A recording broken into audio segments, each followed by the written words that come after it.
Hello and welcome back to Custom Craziness. Today we're starting the second round of the losers bracket. And we've got two very similar decks up today, the 9 seed Iconoclasts and the Vessels versus the 3 seed Necrodancers and Avatar. Both these decks focus on scoring multiple bases at once. The Iconoclasts play mini Colossus bases. They have pretty low breakpoints and they offer some minor reward to the winner, but they will help the deck cascade into breaking regular bases to earn quite a bit of VP all at once. Whereas these guys will just focus on breaking multiple normal bases all at once and win that way. They're both pretty big snowball decks for that reason, and I'm curious to see which one of them will win. I'm actually not sure, but we're starting with our lower risk base deck. The lower seed is going first. Let's jump in. Alright, so we only got one minion in here. I think our pretty obvious opening hand is Shadow Servant, and deal was Yamal. I actually don't know how to pronounce that, I'm just going to say Yamal. So let's play this first. Look at the top two cards of the Colossus deck, play one, return the other to the top of the deck. And something I'll say right now is that for every Colossus in the Colossus discard pile, the breakpoint of normal bases is decreased by 1.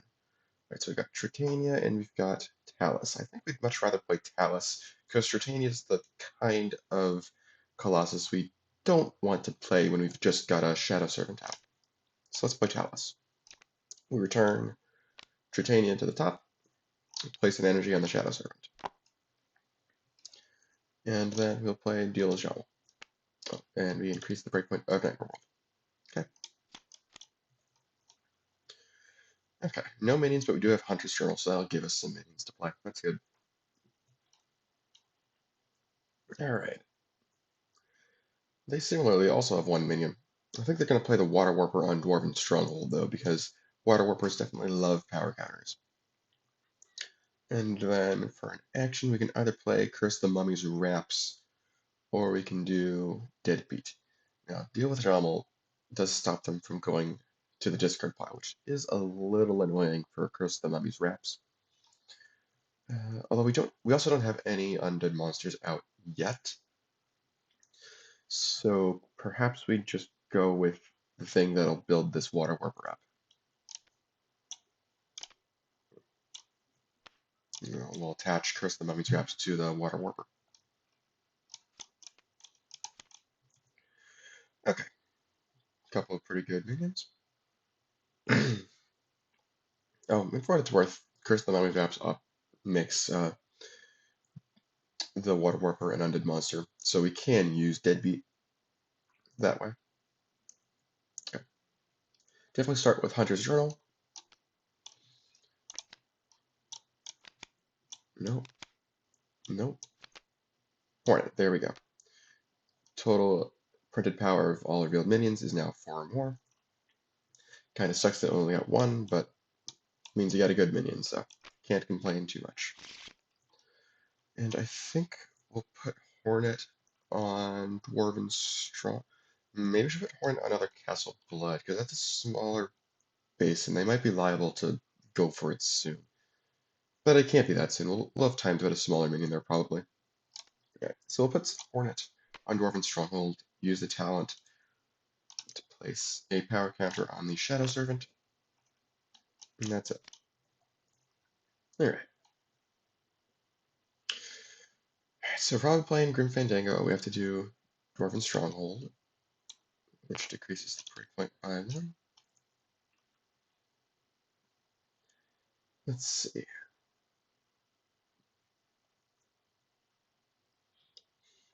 I guess we can play Gas Dance on Dwarven Stronghold. Play Grim Fandango on, I don't know, a Nightmare World maybe? Somewhere.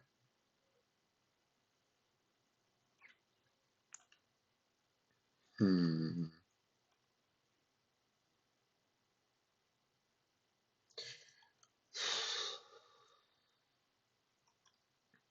I think we do go for other Castle Blood first.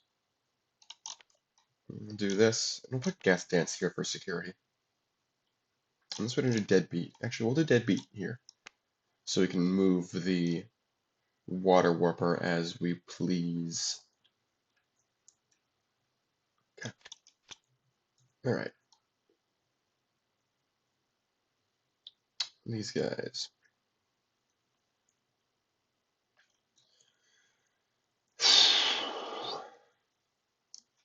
Ideally, what we would want is some way to lead into breaking Talus. Hmm.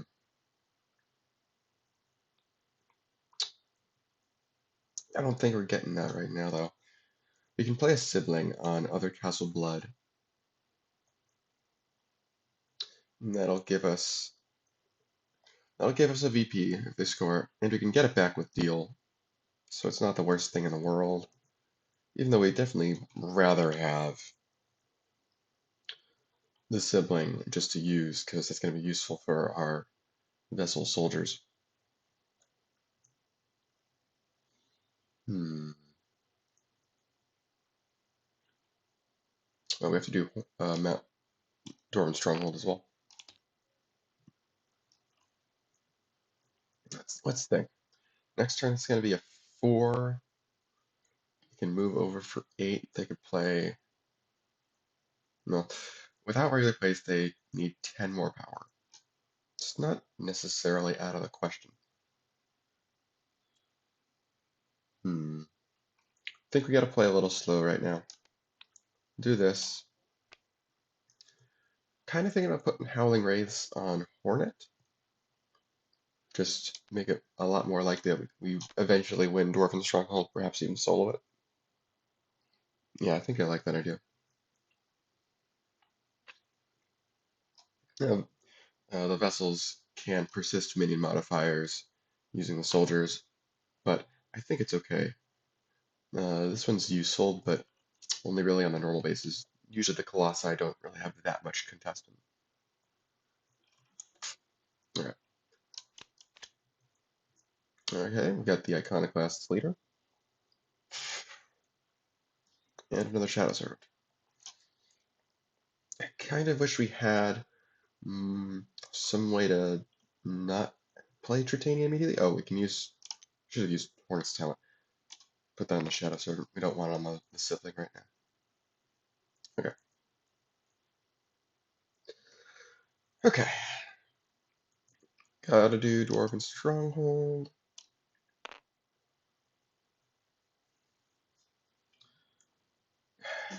The Heavy Flosser could kick off the sibling, but I don't quite know if we have the ability to break the base after that. Hmm. We could get rid of Deadbeat with other Castle Blood, and then it only needs 7. Heavy Flosser makes 4 left. Yeah, it's still not quite getting it. Gotta wait a little bit longer.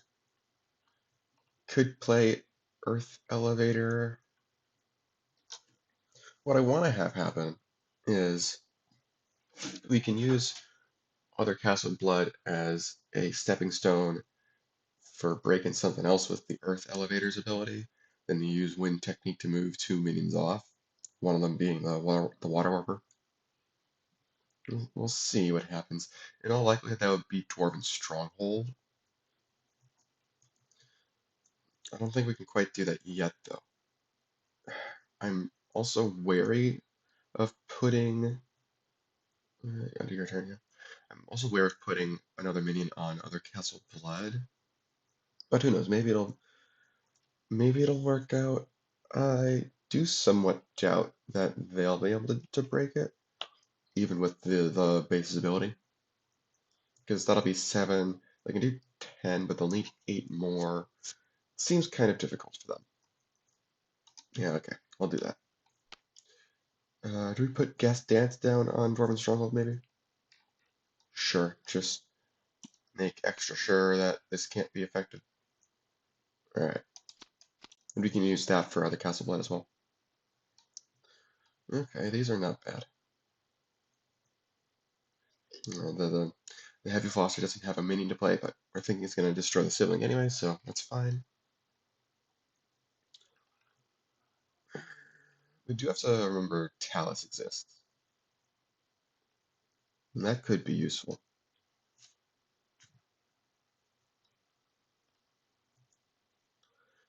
Should we put the Shadow Servant on other Castle Blood? Okay, can we break other Castle Blood?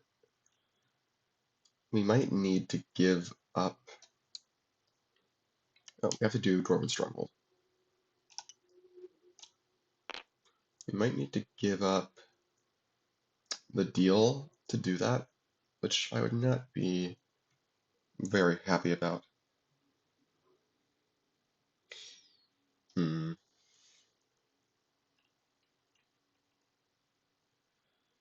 Let's see.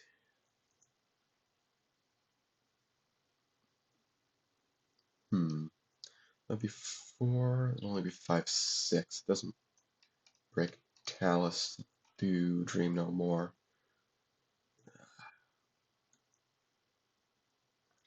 We could do that if we use other Castle Blood.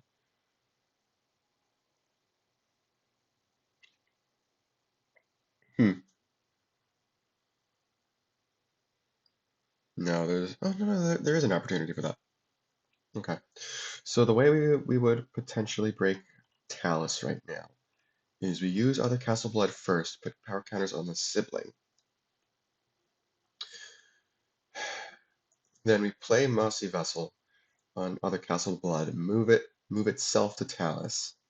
Then the sibling can react to give the power counters to Mossy Vessel and return itself. And we can put Hornet power counter on the sibling as well beforehand in order to get the 7th power. We could probably kick off the. We could probably break Dwarven Stronghold that way as well.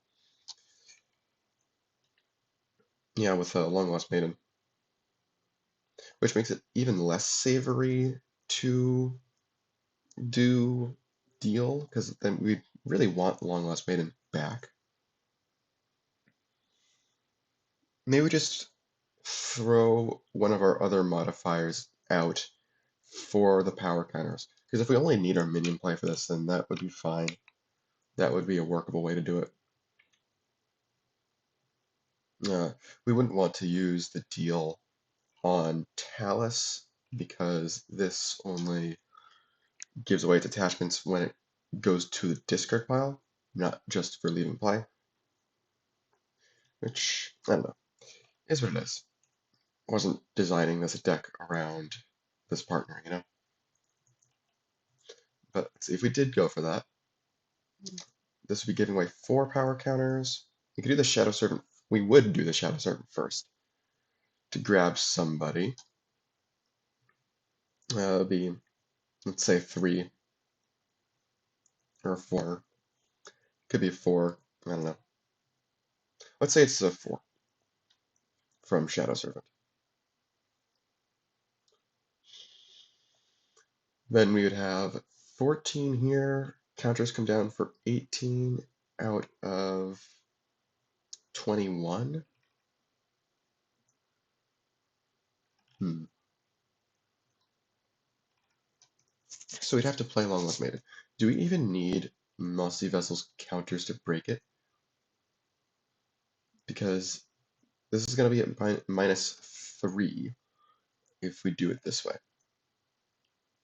So Long Lost Maiden would go 18. Okay, so what we could do, we transfer the counters to Hornet, that's 14. And then Long Lost Maiden comes in as 19, 20, 21, 22 out of 22. Perfect.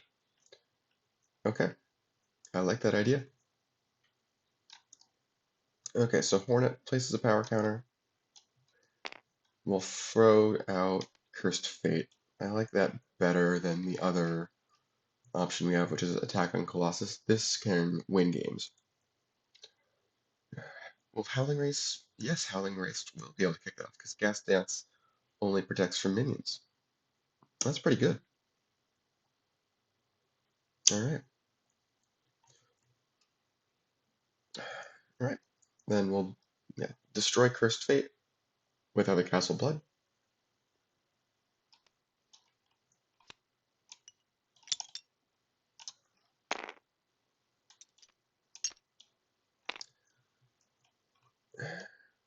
play Mossy Vessel. Play it here. There's a sibling there, so we'll move one of our minions to or from there. And then we react to transfer all the attachments and return it. So that's the 7 power we need over there. And when Mossy Vessel goes to the discard pile, we'll replay it on other Castle Blood. But for now, we do Talus. Nothing these guys can do because it has to be away from the scoring base. To get the VP, I'll draw 2 cards with Talus. Oh, that's fine, I guess. Alright. So if we do Shadow Servant, it's going to place something somewhere else.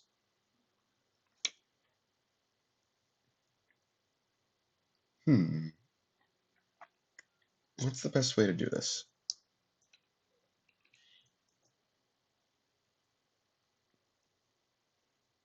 Could we possibly triple score other Castle Blood here? That seems very, very hard.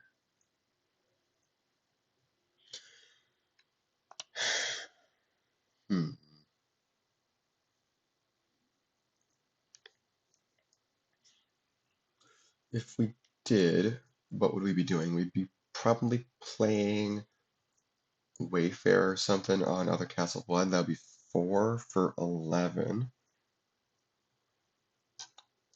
We could play. We could put Sibling on Dwarven Stronghold instead of other Castle Blood to receive Mossy Vessel's counters, and then it can transfer them away again.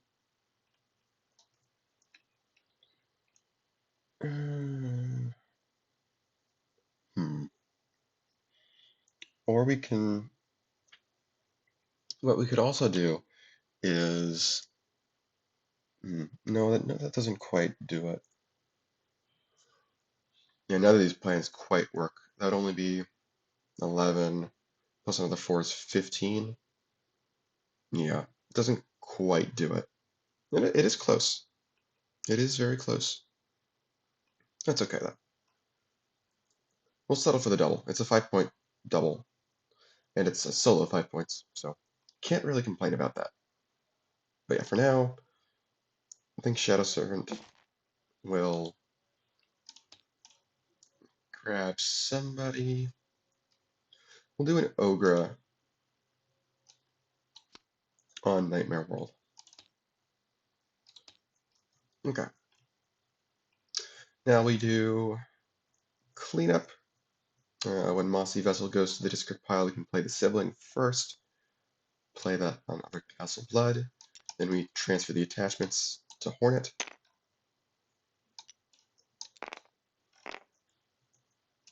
This cleans up. When this goes to the discard pile, all these breakpoints go down by 1. And we play a Long Lost Maiden with its special. Breakpoints down by 3. So it gets 3 power, which is enough. Alright. Dwarven Stronghold will break. Howling Wraiths will kick off the Water Worker, because it's got less power than Hornet, which is very unfortunate for Necroavatar. They can not save Gas Dance either. Really sucks. So that was pretty devastating for these guys, but they can come back. It's far from over. I get the 4 VP. There's not another Shadow Servant thing to do, but that's okay. We'll do the Ojamel to shuffle in the Long Lost Maiden. And these go away. This goes up to -1. Okay. And they draw 2. Cool. Alright, what are these guys doing? They do now have something for Heavy Flosser to play. Hmm. They could put Curse of the Glampire on this sibling. This transfers all attachments, so there's no risk of it going away. And it's something for Grim Fandango to steal. So that's something for them to play around, which is good. I think we kind of need to be threatening right now. Or we can just, kill it with the Heavy Flosser. If we can do that instead, then I'm okay with that. Hmm. I don't think we can. So I guess we can just plan to play the Water Warper again with the Heavy Flosser. Hopefully. Hmm. It's gotta be there, right? Yeah.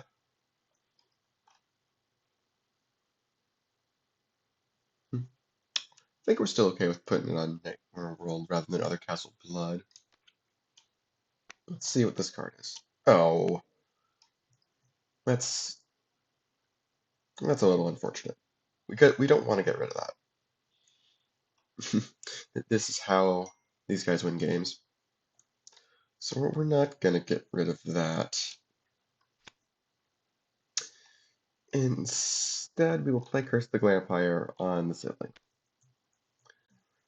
We're not gonna do either of the options with Heavy Flosser because it can't destroy anything, and there's no minion for us to play. Unfortunate, but is what it is. Okay. Ooh, this is good. All right. Oh, yeah, this gets a counter. All right. This goes up.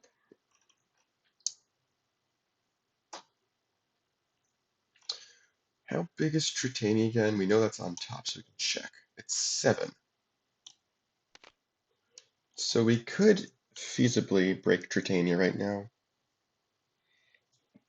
by moving the two of these guys over with Ogre's ability. And that's literally all they would need to do it.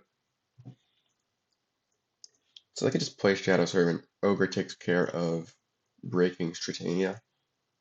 What's the winner ability on that? Okay, it's taking control of a 3 or less. Take control of the Earth Elevator. That'd be pretty good.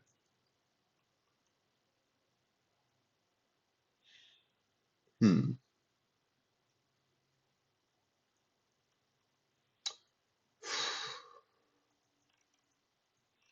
Could we possibly double score other Castle Blood in the process there?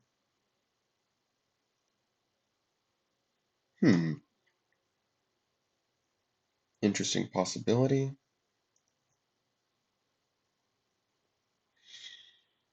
Hmm.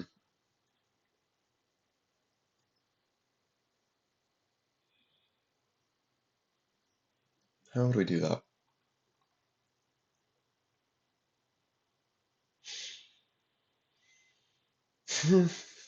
Hmm. Tritania gives us. It doesn't really give us new power, but we would have one count of a Shadow Servant. That would help quite a bit. That could pull Wayfarer, which would be a 5 at this point, for 12. We need an action that adds another 5.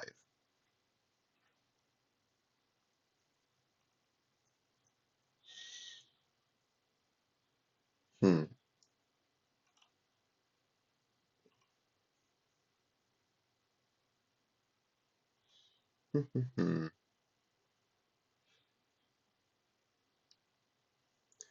How would we do this? The closest we get, I think, is Dream No More. Play an extra minion on Castle Blood. But what would that be?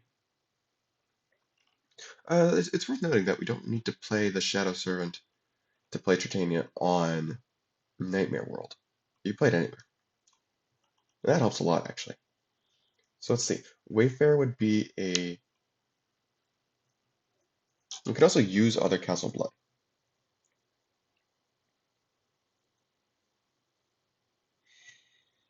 Hmm. We could give up the sibling to other Castle Blood to get rid of Curse the Glampire, which drops the breakpoint down to 17. And then it'll go to 16 from the Colossus scoring. We play the Shadow Servant there for 9. Castle Blood makes it 12. And then Wayfarer would do it, yeah. With no interference from these guys. Yeah. It's a little short-sighted, but there are 3 more siblings. It's pretty likely that we'll be able to draw another one. And we're still getting back a bunch of minions with the deal. Oh! Something about this set, we're actually not getting minions back with the deal.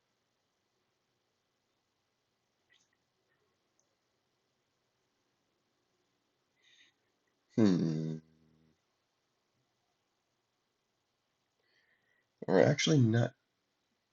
Oh, we can get minions back with the deal because Tritania can steal the Heavy Flosser instead of the Earth Elevator. And that'll give us a minion on deal with Jumbo's base. Sneaky, sneaky. Okay, so yeah, we can do this plan. We don't even need to use an action at all. So what should I do with it? I guess nothing.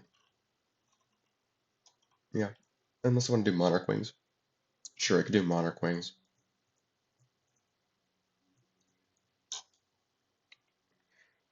We could put Monarch Wings on the sibling. That's sort of a bit of a waste, since it wouldn't be... Well, okay, do we need... We need to destroy something with other Castle Blood for this to work, is the kicker. Unless we use a second action play in order to not do that. And we would still break it. We had some excess power. If we don't get rid of Curse the Vampire, we just throw one of our modifiers into the meat grinder. We could do King Soul, at least get 2 procs out of that.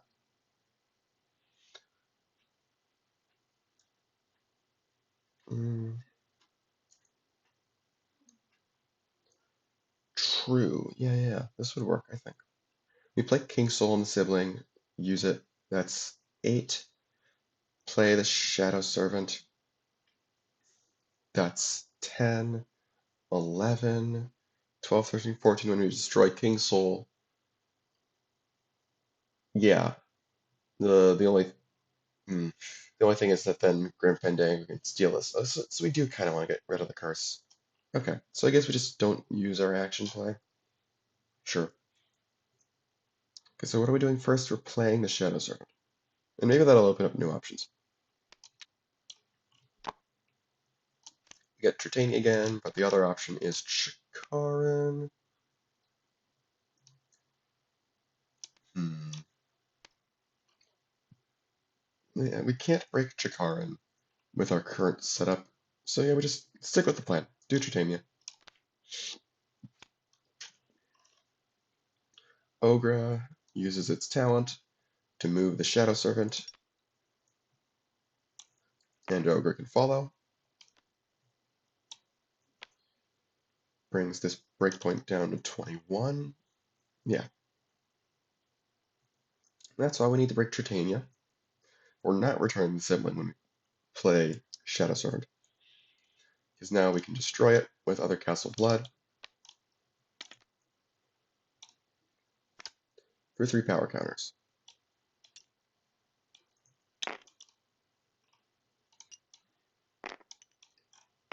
And that drops this breakpoint down to 17.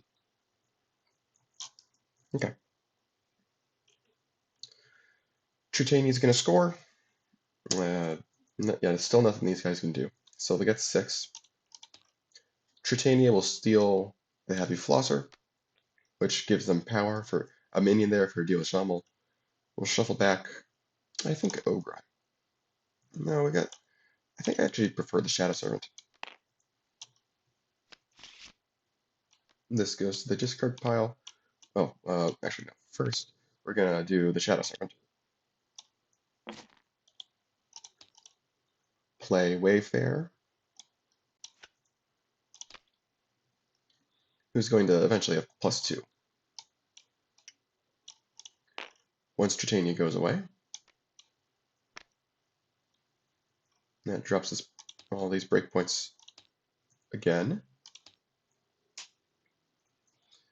Alright, and other Castle Blood has enough power. Nothing Grim Fandango can do. They could do Wind Technique. I think they probably will. They'll do Wind Technique to move the Earth Elevator away. They really need this for Oong to copy. That's how they're going to win. It's going to have to be how they win at this point, I think. Being down 9-1. The deal will shuffle back Wayfair. And we got no more Shadow Servants.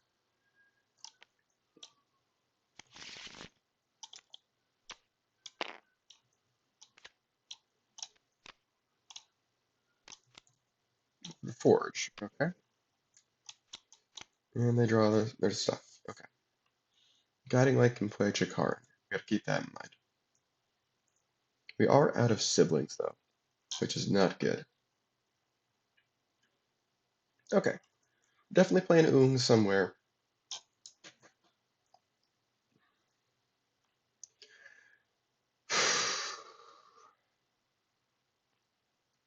I'm probably playing Train with a Master on Oong as well.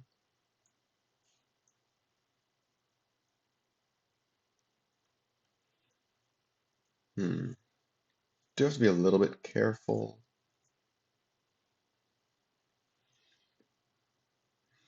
Let's think. How much VP is potentially in here? 3, 6, 11, 12 if we somehow get Forge's extra VP, which seems unlikely.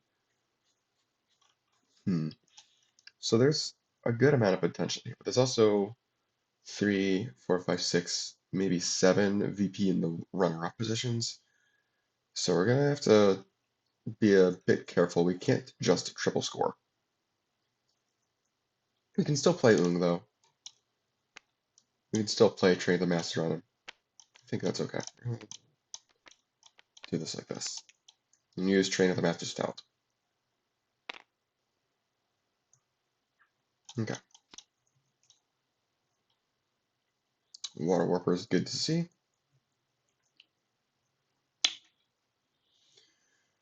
Alright. I think we're going to start with Hunter's Journal again. Hope to draw at least one sibling. Hornet again. Okay. Well, they can just play Hornet. That's fine. Play Hornet on the Forge, perhaps? Yeah. Oh, Ogre should be in the discard pile. Yeah. We know that the top Colossus is Chikaran for Guiding Light. We're not gonna well, we can't because we already played Hunter's Journal, but let's still do this. I forgot to get the future counters out.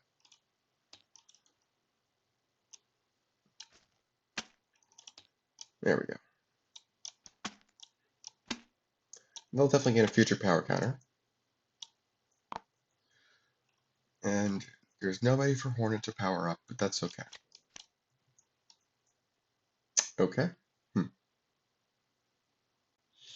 Perfect shot might come in handy. Yeah.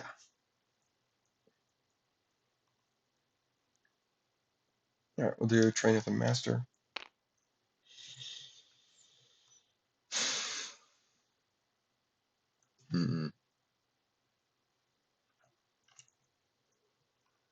Do we want to activate the power counters on this? That'd be 10. Destroy cabbages could be 12. This could be 14. No, can't break the base. So let's just play the second copy of Train of the Master. That'll also get 1 power counter. And we'll play the Water Warper on the Forge and also get a future power counter. Okay. Fire Flexor's not bad. Okay, we've got some stuff here. Oh, and to be clear, this is also on Oong. Okay. Now, what we can do this turn is play Guiding Light and Perfect Shot to break Chikara next turn. Basically for free. Not quite for free if they put stuff there, but, you know, close enough. And then what would our minion be? I guess Ogre.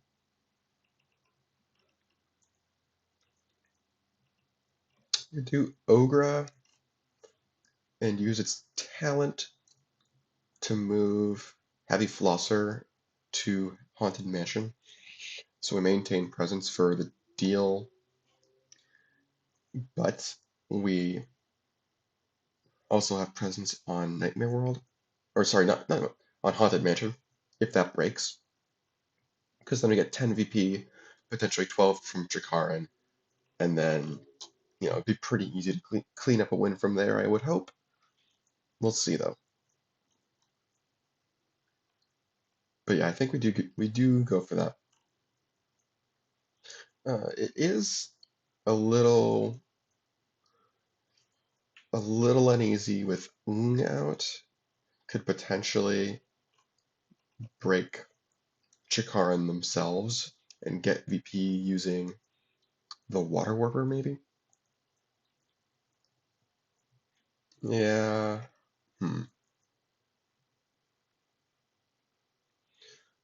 Would we be okay with that? Oh, this is appreciated as well.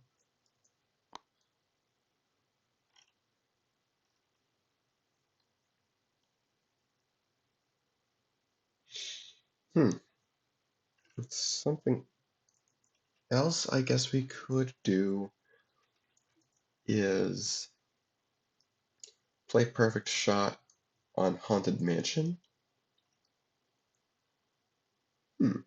It's not a bad idea.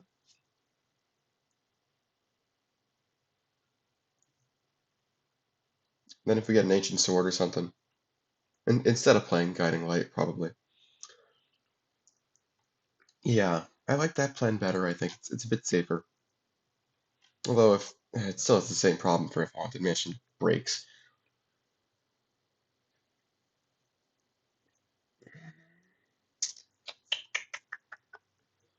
This is definitely a little scary. Can we just break Haunted Mansion ourselves, maybe? Play Ogre on the Forge. Oh yeah, we can. Play Ogre on the Forge, move the 2 of these guys over, and that's 7 of the 8 we need. We use our future power counter. Yeah, sure.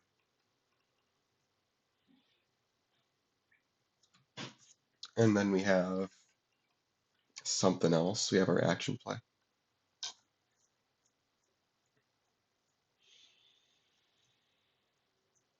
Monarch Wings, I suppose. Return one of them. This wouldn't be useful. Yeah, I think it's okay still. Alright, so we'll use our future power counter on Hornet. It kind of sucks that Hornet's gonna end up just being a blank 4, but oh well, is what it is. Then we play Ogre, get that future power counter back, move the both of them over. You know what? Let's see if we can get one more power there just to win it unequivocally instead of leaving them the room for a tie. Oh, they're gonna need to move Oong away. That's true. Give them the choice to give up Oong for 2 VP. Make the score 12 to 4 instead of 12 to 2. That'd be worth, instead of making it an obviously better option. That's true. Yeah. Okay, that means we can play King Soul.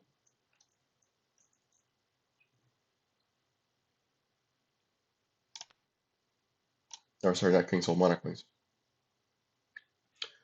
Who do we want back immediately, and who do we want to need to play with a actual play? Let's bury Ogre with Haunted Mansion and get back Hornet. Okay. Haunted Mansion's going to score. I should have said this, but Oong was copying the Earth Elevator. Yeah.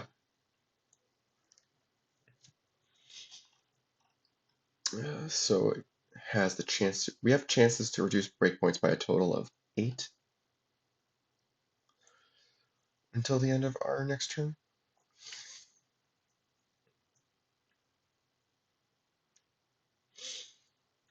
Let's go for Nightmare World.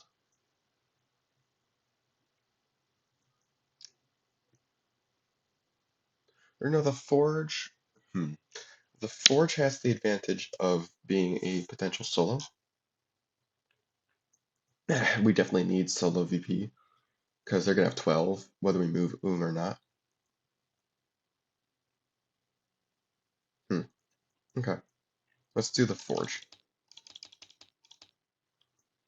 24, yeah, that's correct. Because the call aside. I think they will move Oong. They doesn't really need the snowball potential. Okay.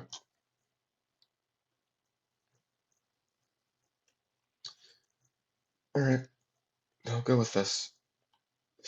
3 and 1. These guys will bury the Earth Elevator. These guys will bury Ogre.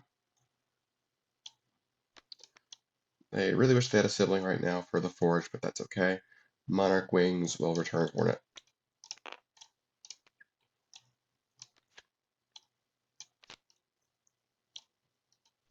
Okay.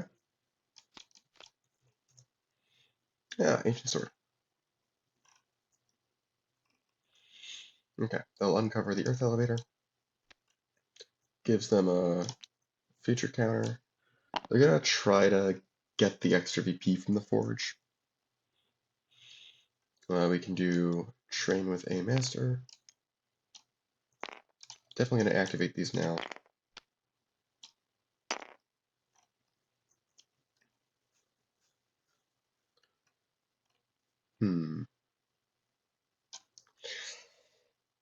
They can get 8 VP solo in one turn. Brings them up to 10. Still not great. Actually, there's potential that we could score Nightmare World as well, I think. How big is Oong? 5, 6, 7, 8, 9, 10. Is that correct? Yes, that's correct.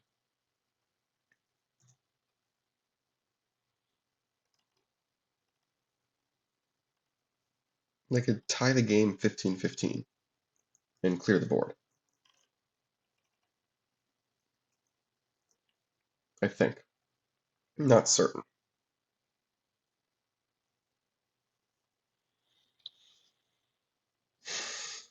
These guys can follow around. Oong is a 10.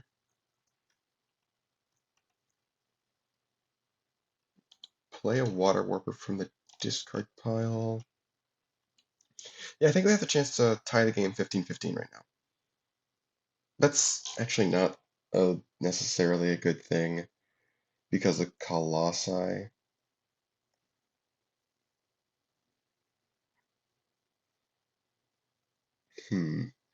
Hard to say. But Cursed Fate's out of the way, so we don't have to worry about it for swinging Nightmare World. And if we do this, we need to play a minion on Nightmare World. Well, we can play 2 minions there with the heavy flosser, so we can just cash in our future power counter. Okay, we'll do this. Getting rid of later rest is okay. We haven't been getting many undead monsters this game. It's mostly been an avatar game, so that's okay. And we will play a 2 or less from our discard pile. Now we have played 2 minions there, so we can get 2 future counters. Okay. We can play, I guess, Destroy Cabbages and just destroy itself to put 2 more counters on Oong. And that'll be how much? That'll be 5, 6, 7, 8, 9, 10, 11, 12, 13. Yeah, that definitely breaks Ice Crown. And I think that breaks Ice Crown on its own. And we can use the Earth Elevator to chip at Nightmare World and eventually break that as well. Are we going to have enough minions to leave behind on... Well, no, okay, the thing here is Oong can only go to bases that have not entered play that turn. So once we do the triple score, Oong's gone. Board will be 15-15, and it'll be completely clear. Which, not the worst thing. I think we can make it work. Especially if they try to pre-play Colossi, we've got Fire Flexor. And then that'll help a ton. Yeah, I'm good with this. Okay. Score the Forge, spend future counters for an extra VP. Oong will reduce the breakpoint of Ice Crown by 13. Oh, did we? Oh, we didn't do Destroy Cabbages.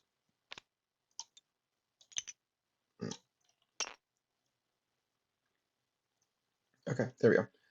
And just to reconfirm, 5, 6, 7, 8, 9, 10, 11, 12, 13. Yep. So we'll reduce the breakpoint of Ice Crown by 13. That'll bring it down to 8. Oong will move away. He's copying the Earth Elevator.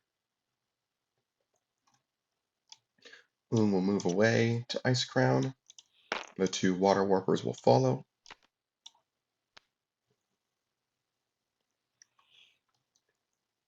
Okay. And then they will do 3 VP from the Forge. Oh, and the Earth Elevator is reducing this breakpoint by another 3 while we can.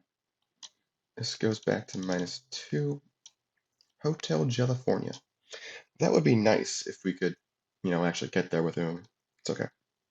Ice Crown. Oong will reduce this breakpoint by 13. Should be -2 from Colossi. So 19 plus 1 from minions is 20. -3 from the Earth Elevator is indeed 17.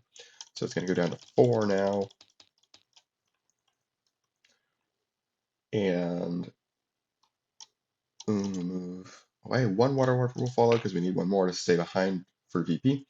If we had a win technique, this would probably be a win, but it's not. So, oh well. They'll get their 4 VP solo.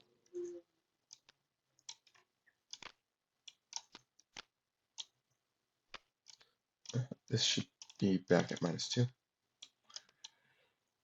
Okay, and then they score Nightmare World, which is a 6. They could like get rid of Cousin Larry's Smoke Pit if they wanted to, just for no VP. Do they think that doing so is a good idea? It might be. Do we think we need to worry about Perfect Shot? Either way, Perfect Shot needs to contend with a Fire Flexor next turn. So, it's not the worst thing ever. Maybe just leave the Smoke Pit. And we can't break anything else. Yeah, Oong can't move to anywhere else, because these have both entered play this turn. We can't kick off the Heavy Flosser. It's all perfectly fine, I think. Still win this pretty easily, I think. Yeah, that's how Necroavatar wins games. is just doing that. Uh, I'm not certain how this interacts with stolen minions. I'm just gonna say they don't do it.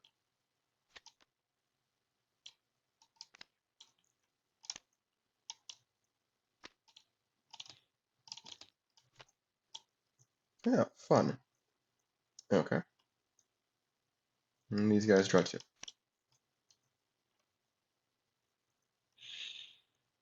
Hmm.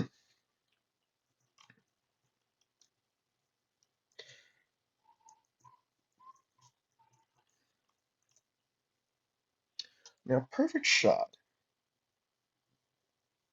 could go in the flaming area with help from ancient sword, and that would be 15 or less.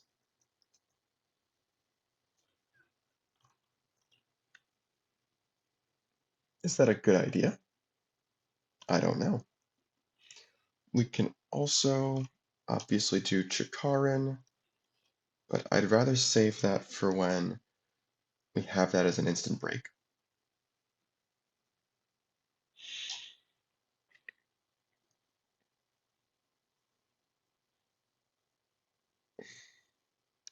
Hmm.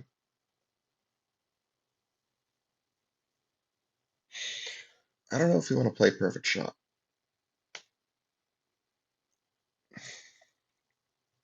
We just need to win one more base. And hopefully it's going to take them a little while to build something up for that. We can use attack on Colossus to stall if we need to. Because I don't think these guys have any action destruction. Not that I remember, at least. It's tough.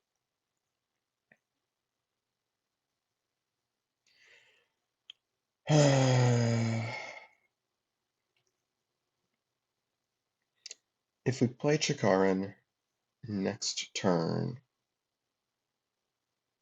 we could be playing Hornet and King Soul this turn. And towards breaking Chikarin, that's five. That's five. Yes, five next turn. And then we would need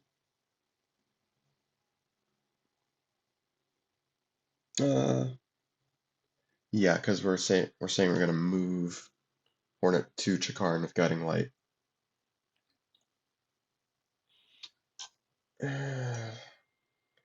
So it's gonna take us a couple of turns, I think.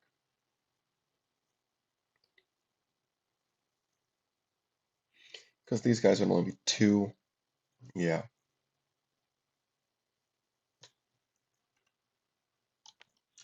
I think we do this for now. Even that's really scary.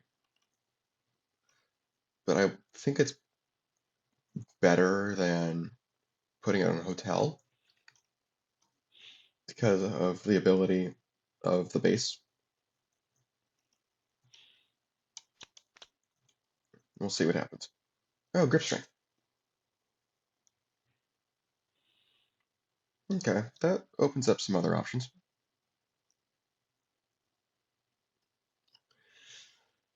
Alright, what are these guys doing?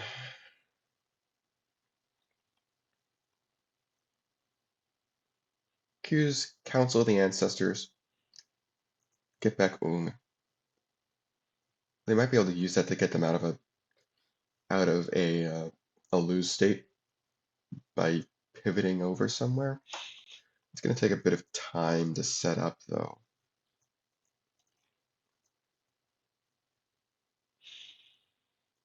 Hmm.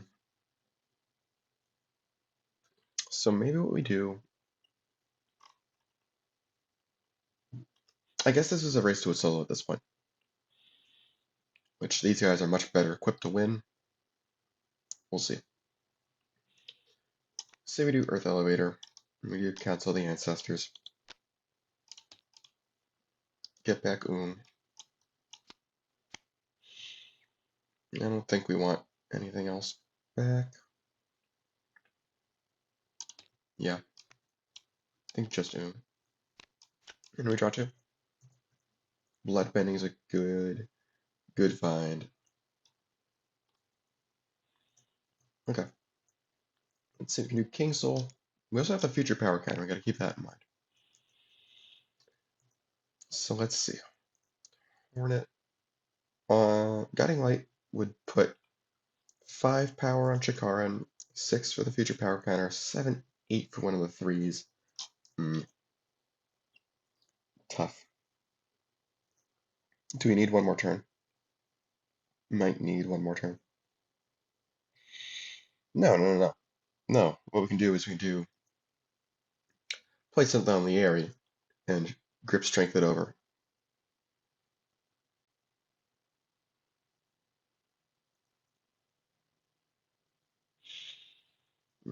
Does that work?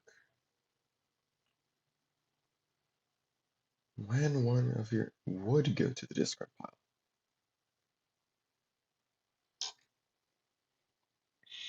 Okay, I'm not sure if this would actually work. Because this says 2, and this negates the destruction. Okay, I'm going to say that that doesn't work. Yeah, I'm going to say that doesn't work. But maybe what we can do instead is, no, that doesn't let us move. Yeah, I'm going to say that doesn't work.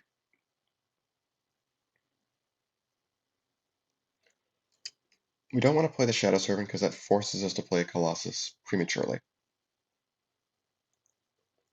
And that could be a death sentence here. I guess we just play attack and Colossus on it. But still. We want to play attack and Colossus on the Smoke Pit anyway. It's the smaller base.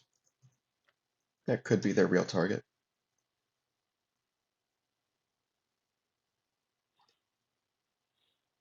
Hmm.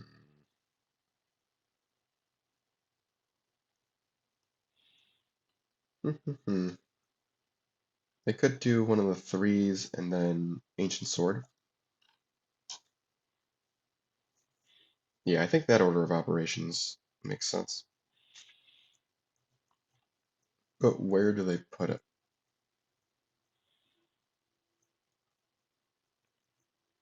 I don't know if putting it on the area makes sense. Yeah, I don't know if that does make sense.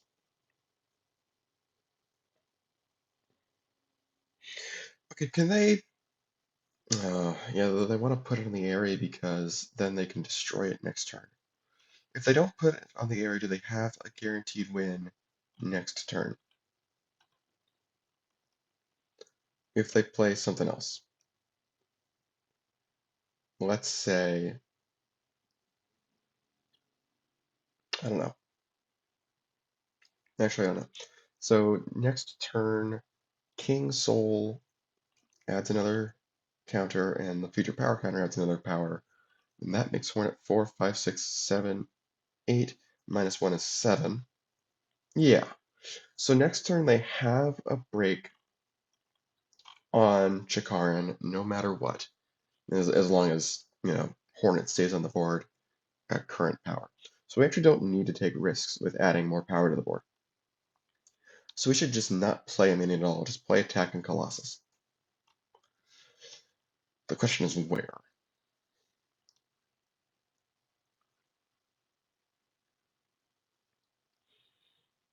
Mm -hmm.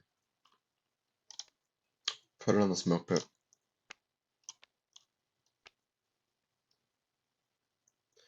Yeah, I think I'm okay with that. Alright. No minion. Yep. 2, 3, 4, 5, 6, 7, 8, 9, 10, 11. Yeah, this isn't doing anything.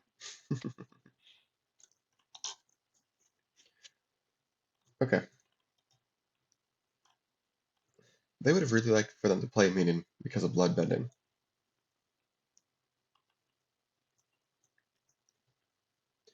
The Fireflexer is useful. They might need to just try and contest something. Well, the fact that they're just stalling isn't good. It probably signals the end.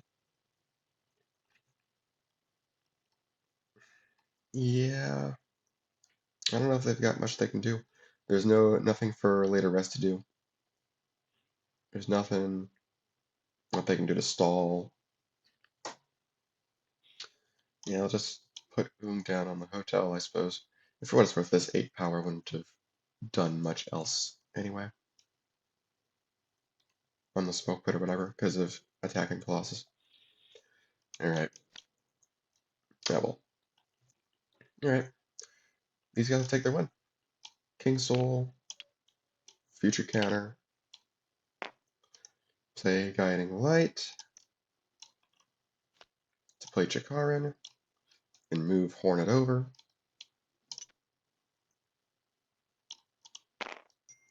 Hornet's got -1, but they can just play a 3.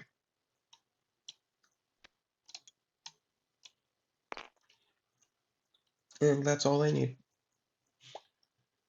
Chikarin's gonna score, nothing these guys can do. Alright, that's game.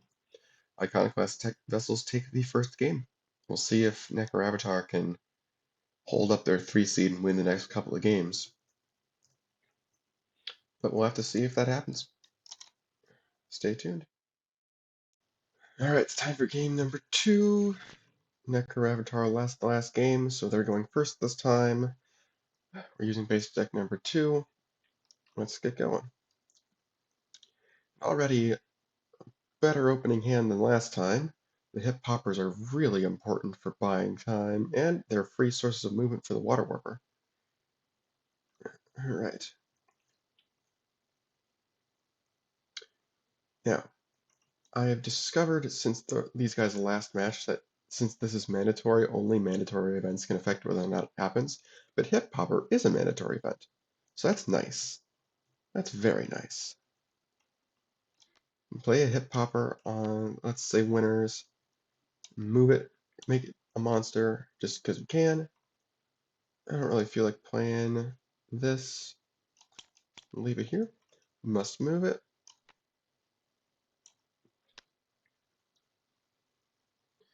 Alright. These guys have Shadow Servant. I think that's also going on Winter's Redoubt. Let's look at our Colossi. Scarnax Ferris. What's this one? Okay.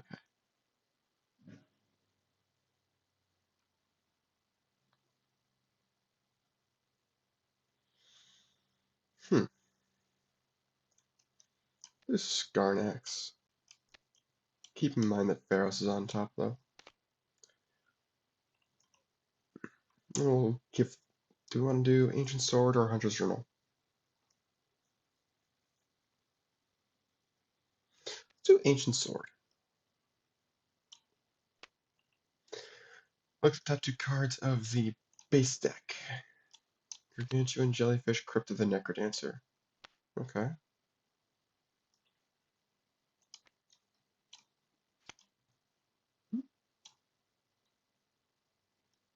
Nice TTS lag. Thank you. There we go. Alright. Both Hunter's Journals. That's nice. Okay. We move the undead thing to Central Souk. And now we have the most power there, so we can draw 2. Nice.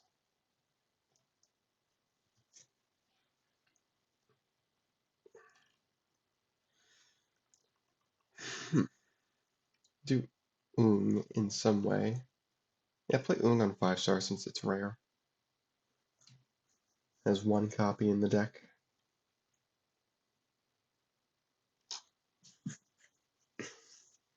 Yeah. I'm gonna do Curse of the Mummy's Wraps on him. Saw that last game.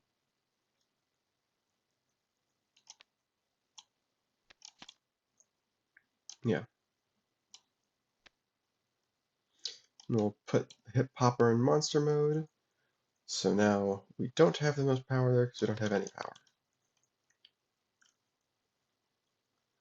Okay. These guys are definitely going to start with Hunter's Journal. Doesn't really matter what they see with Ancient Sword because they can't manipulate anything. Ogre.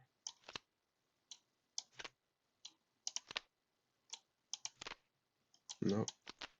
Hornet. There we go. Printed power revealed is 4 or more.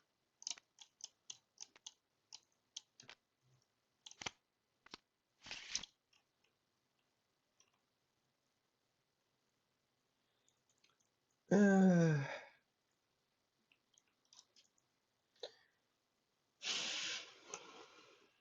oh, these had to move. Put it on winners.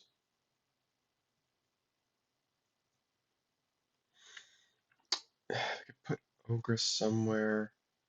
Ogre on Skarnax?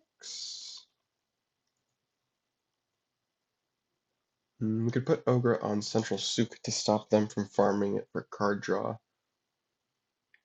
But then, yeah, they would see what we get, but unless they give up their own draw farm to stop it, not much they can do about it. Yeah, I think I like that. Stop them from farming it like that. Yeah, and they couldn't have done that last turn because they only had a 2. Okay, I'll end it there. Grip strength and attack on Colossus. Okay.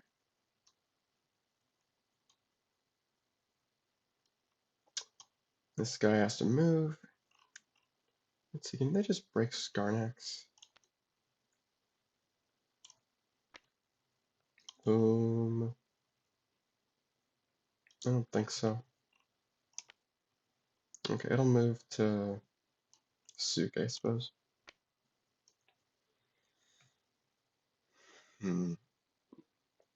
Put down a water warper, perhaps?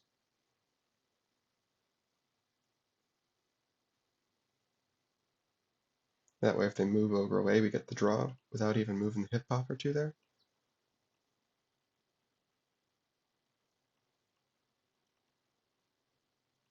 We could also move the hip hopper to Skarnax anyway for a card draw.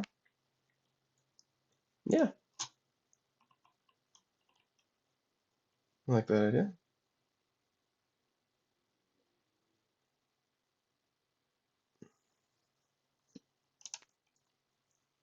Yeah, we don't even have to put the water warper there. But we'll do this for flexibility.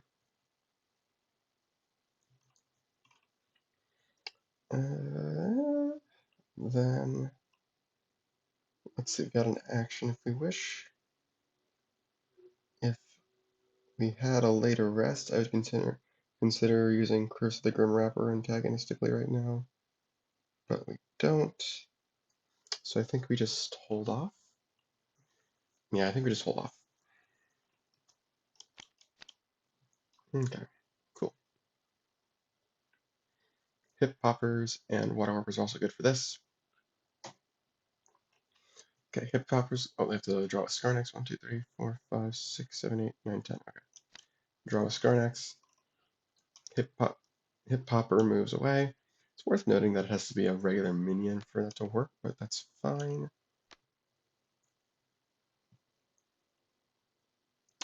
Alright. Draw these.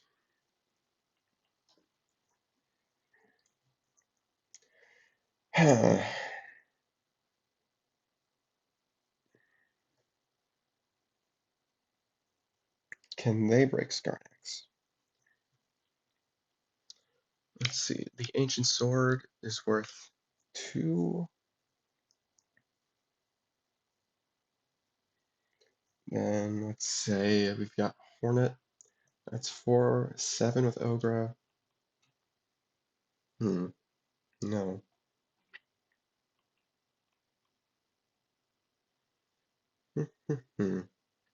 Do we do Hunter's Journal number 2? We could. Probably still gonna end up playing Hornet, but Sibling, Mossy Vessel, nope. Long Lost Maiden. There we go. Good haul. Yeah, definitely still gonna play Hornet. I kind of want to put that on Central Souk for the same reason as last time. We'll use Hornet's Talent. Just in case I forgot to shuffle that. May as well use the sword to look at their deck. Okay. Those are some interesting cards to see. Both double features. Both those are double features. Okay. Huh. Okay. These guys would very much like to break Central Souk now, so they can stop these guys from drawing that stuff. I don't know if they can do that. Probably can't. Let's see, even if we move the hit popper, that's 11. Say Grim Fandango.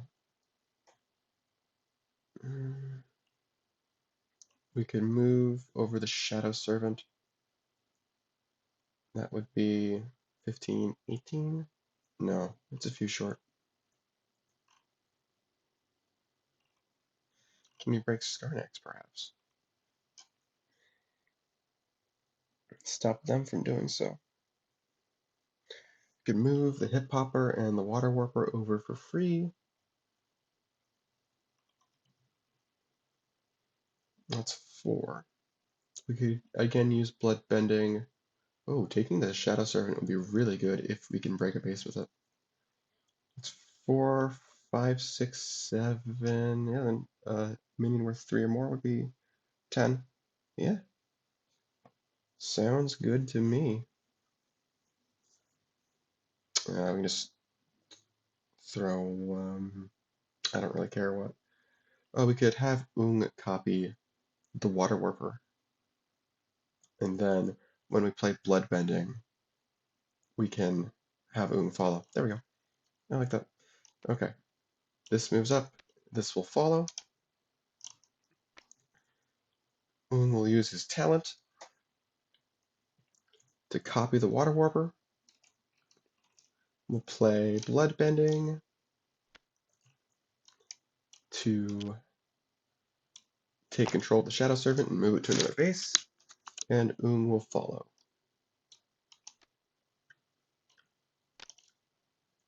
I still got a regular minion. Is it possible we could break Souk like this?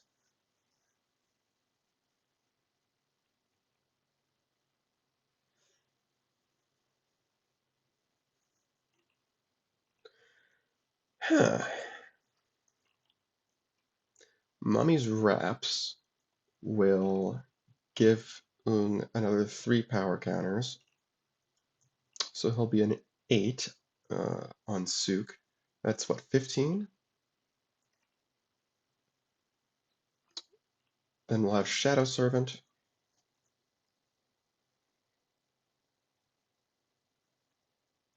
And we've got, this would be 19 if we play it. Then we can just use Shadow Servant again. Sure.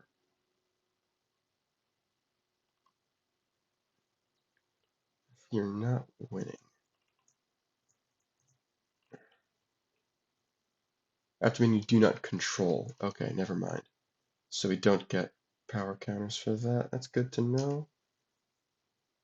Okay, so let's redo the math then. That's only going to be a 5. That's 12. We can play a 4 for 16. Then we can have a minion worth at least 3. Uh,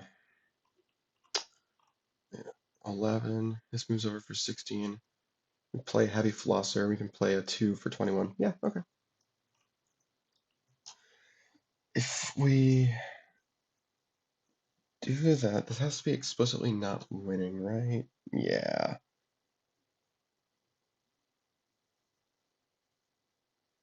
If you're not winning. So we can't quite get there, unfortunately. To power up Oong a second time. That's okay. Means we don't have to do Zumba Lord at least. I think I'd rather waste a Fire Flexor than waste Grim Fandango. Okay. Skarnex scores. Before the base scores, Oong will move away. Oh, the Water Warper can follow. I did forget about that.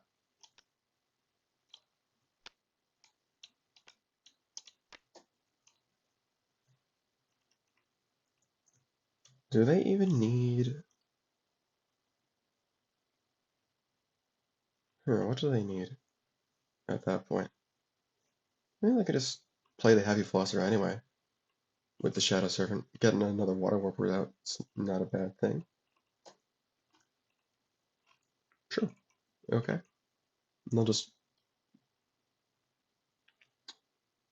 we don't want to actually... We don't want to just tie that, is the thing.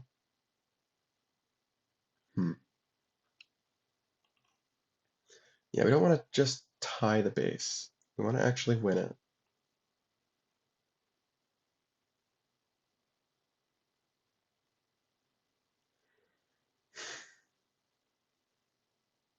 So I guess we're leaving whatever we play with the other guy there.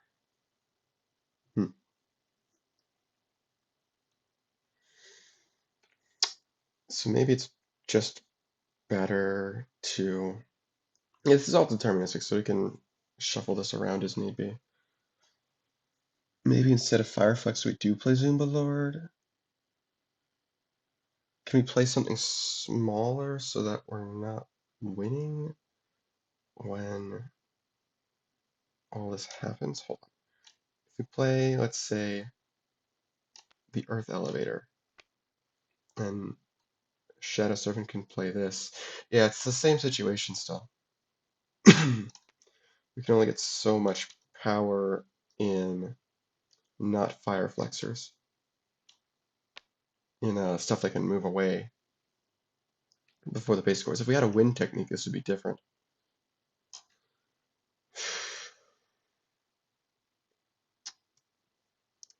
We could burn both Fire Flexors. That's not the best thing. Yeah.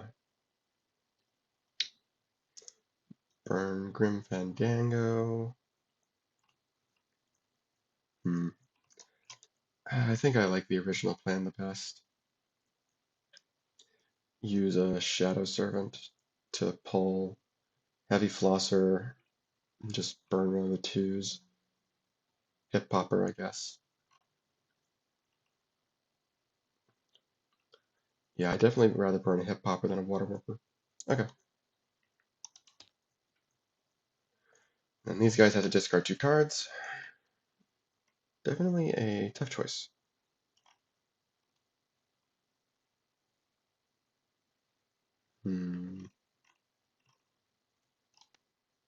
Discard this.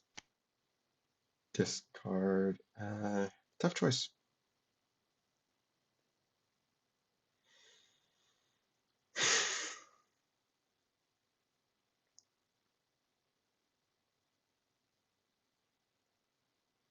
Hmm.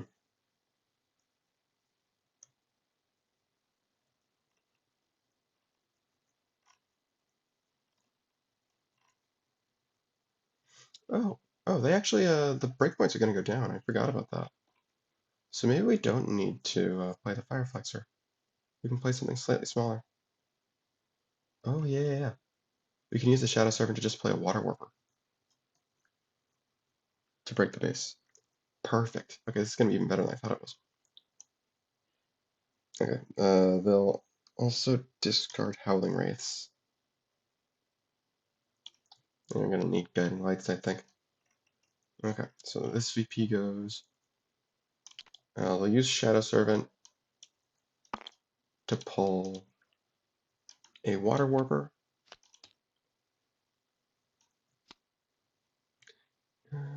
It's equal less. Okay, perfect. Okay, This goes here. This goes here. Scarnex goes to the discard pile, and we do this.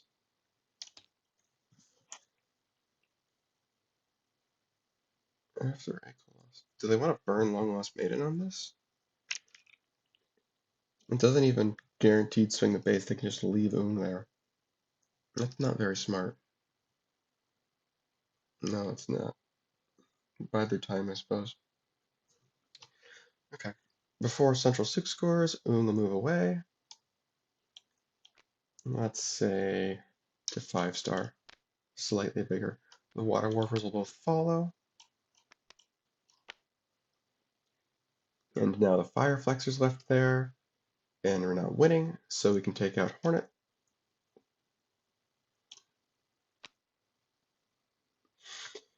And place 4 power counters on Oong.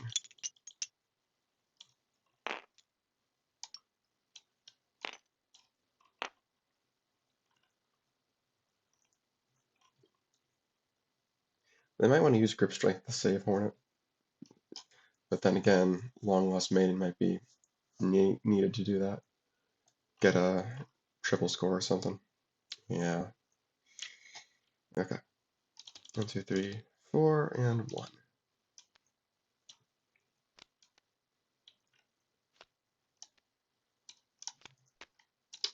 And the jellyfish. Okay. I'll draw 2. 1, 2, 3, 4, 5, 6, 7, 8, 9, 10, 11.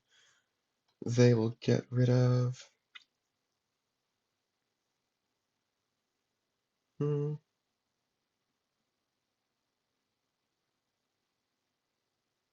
rid of lightning technique.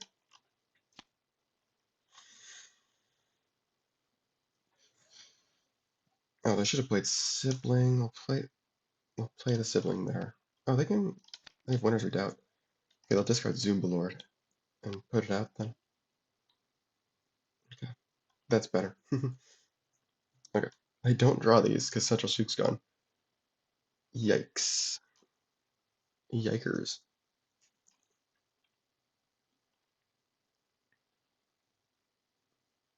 And we're still, they don't have good minions to play. They were going to play the knight.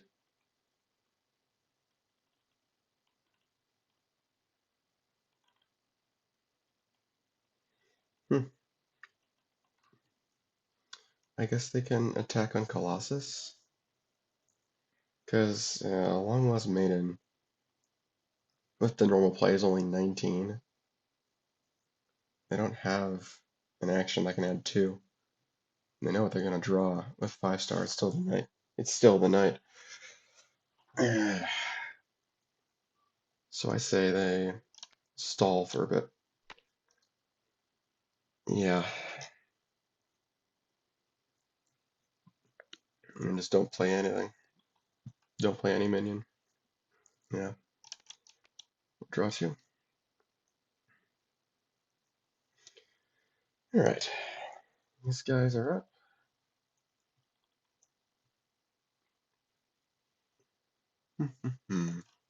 Oh, Mummy's Wraps should have placed 2 power counters on Oong as well for the 2 minions that went to the discard pile that they didn't control.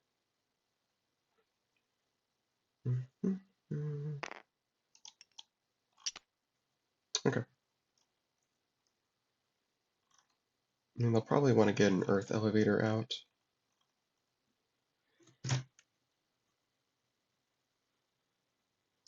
Let's see, how much VP do they need to win? They need 10? 10 right here. Alright. So they just gotta make sure they can get VP from all these bases.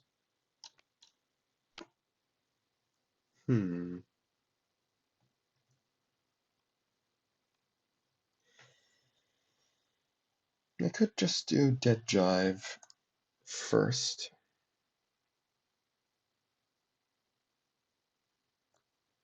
They can do Earth Elevator or what have you, depending. Sure. Alright. Wind Technique, Restless Bones. I think with all of this stuff being able to just move,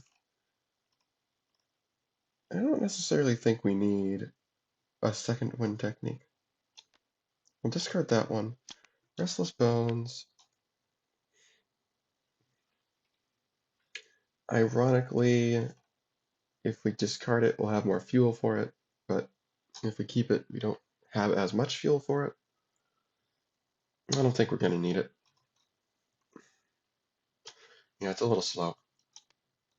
I still play two undead monsters. Nope, nope, nope, nope, nope, nope. Yep. Where's King Tut going?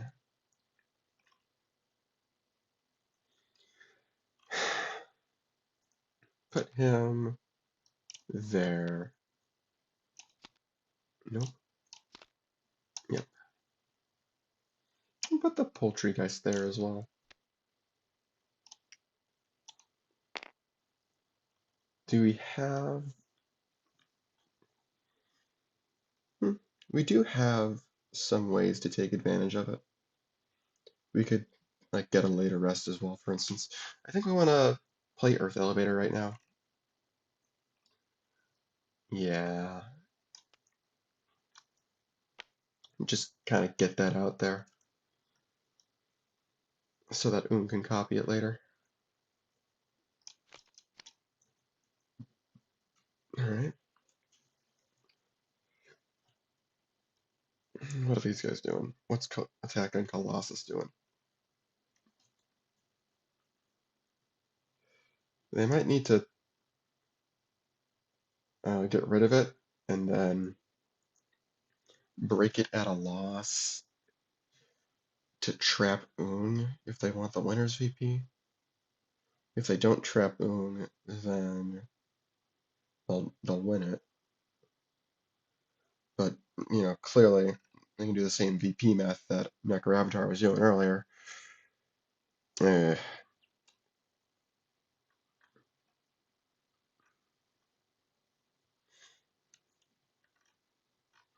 We know that the next Colossus is Pharaohs.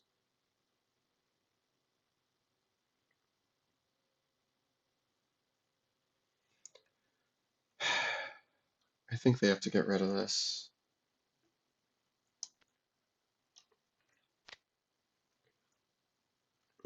Can they even break it, actually? They'd be relying on drawing something that they can use.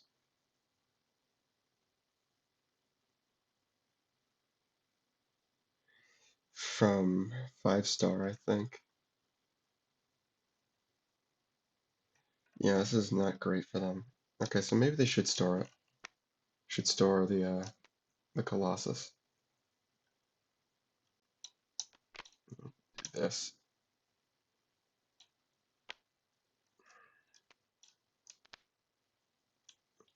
Do this. Okay. So these breakpoints are back up by 1. Yeah, I think they'll still play the knight. Grab, I think, a Shadow Servant rather than a sibling. And then they will draw with 5-star. Yes, there we go. Mothwing Cloak. Okay.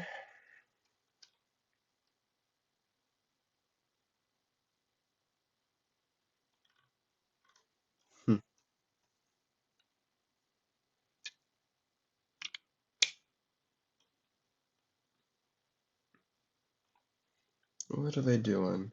I can put Mothwing Cloak on somebody, I suppose. The top Colossus being Pharos is rough.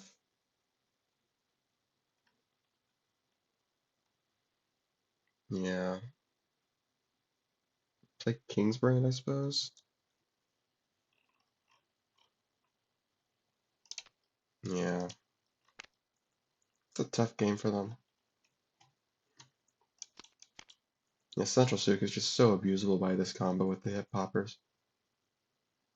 Okay. But they bought one more turn for 5-star not to score.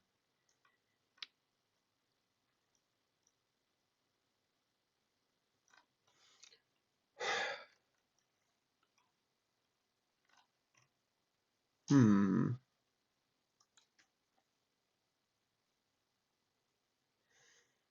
Hmm.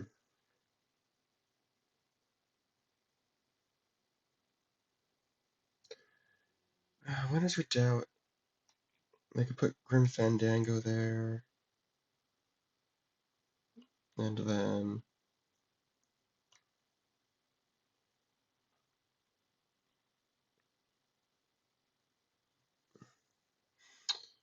uh, hmm,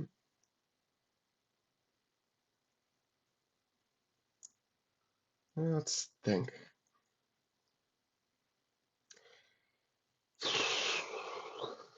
That's till the end of the turn, right? Yeah, end of the turn. Can they move? Can I move stuff around to break other things? Like, yeah, they can. They use a wind technique. They can move stuff from 5-star to Winter's Redoubt. Yeah, they have to use wind technique for that though, as a normal action. I think they just prefer to not do that. Okay, well, we can do we can fortify our position on 5-star. Do Curse the Grim Rapper. Get 2 treasures, or from our hand.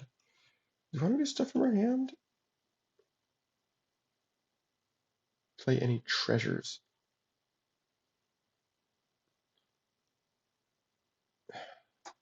Any treasures. So storing regular cards from hand doesn't do anything. I guess it's for if you destroy monsters early in the game. So what do we get? Chest of Holding Magic Missile. Great. Great stuff. I guess that allows them to kick off some of the monsters. Yeah, it does. Play Grim Fandango there.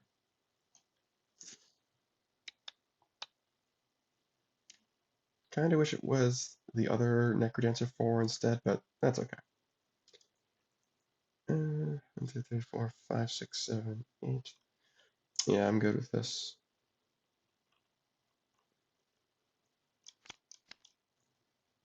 Oh, okay. 1, 2, 3, 4, 5, 6, 7, 8, 9, 10. Okay. This doesn't have any more Colossi to store, so it's gonna get destroyed. Okay, what are these guys doing? They're in dire straits. Pretty obviously.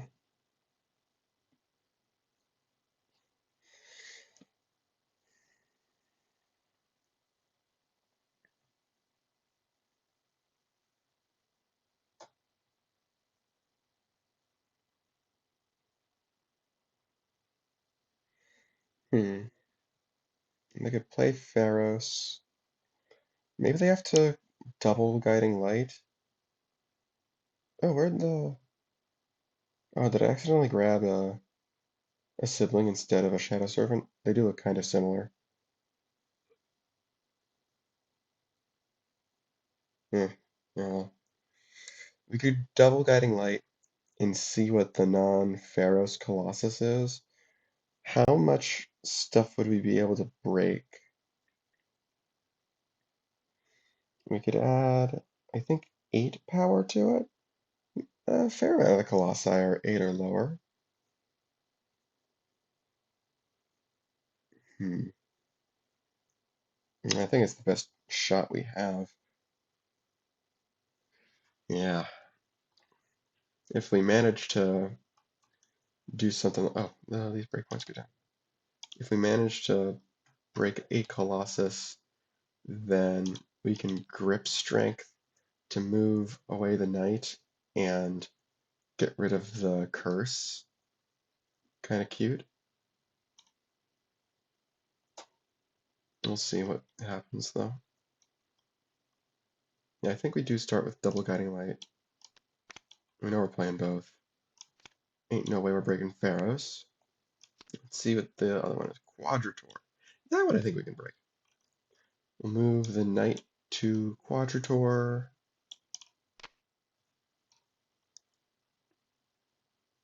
And then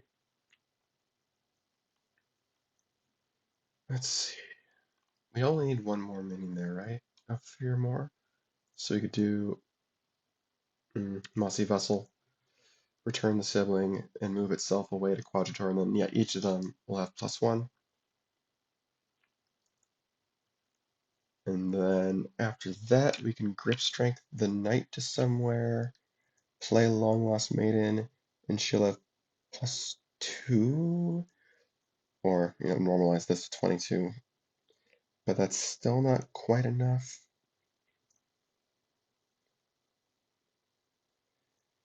We would at least get to draw a card with Kingsbrand to help us decide.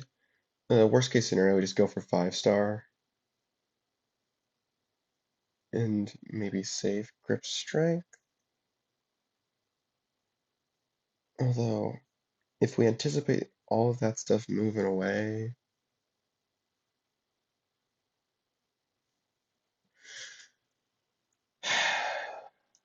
there's enough power there that if they move stuff to Gargantuan Jellyfish, they can break it, which is not good.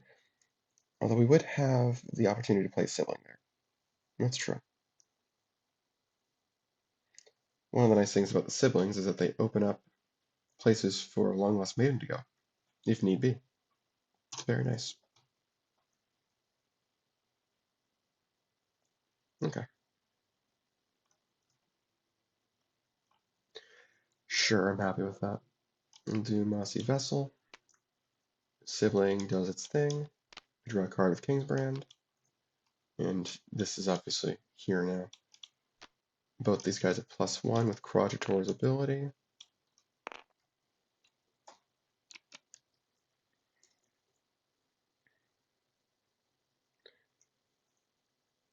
Can we break Jellyfish ourselves? I don't think so, right? Get the 13. Oh, we can. We can, but like it's in a way where they get the 3 VP. Hmm. Hmm.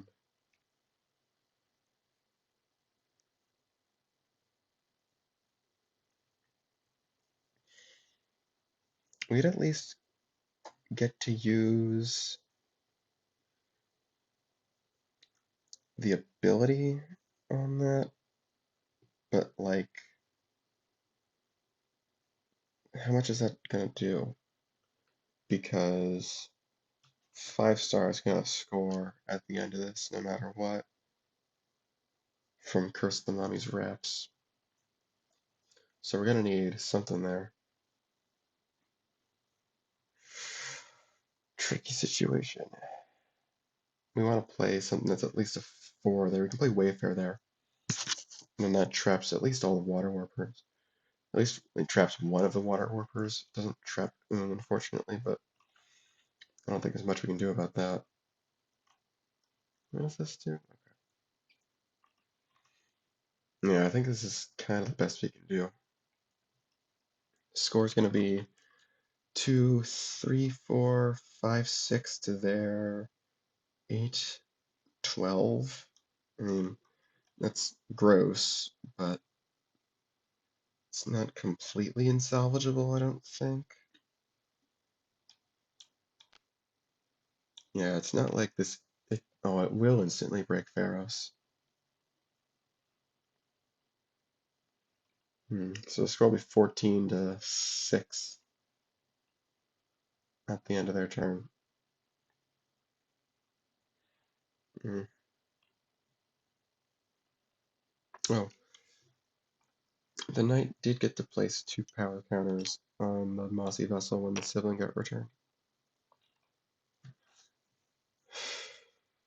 So that's nice, I suppose. Oh, and we've got Nazi Vessel's counters can be transferred. Can we break winners? That would be better than breaking jellyfish, I think. Um, oh, this is weird. This is puzzly.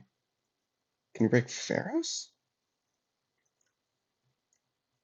No, we can only get 12 there, right?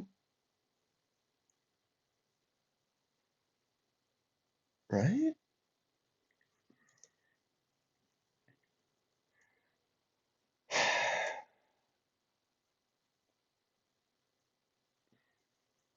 Let's think. Oh, they can play these treasures, huh?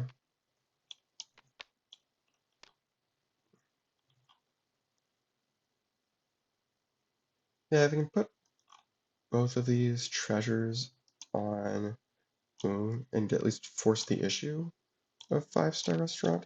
And they get to draw 2 cards because these are both rare.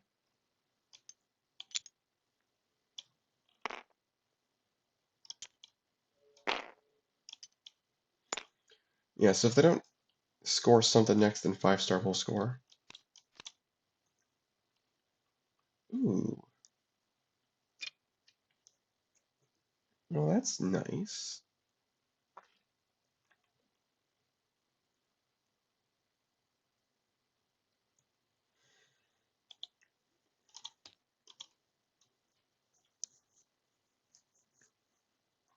Hmm, well, that's nice. They don't know that this is a problem yet, though. Actually, I guess they're about to find out it's a problem. Yeah, the later rest, I think King Tut and play the Fire Flexor from the discard pile there. You got what, 2 treasures? Yeah.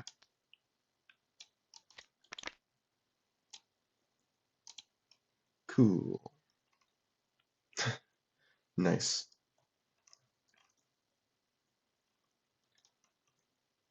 Okay. That changes things substantially. I don't know what these guys are doing now.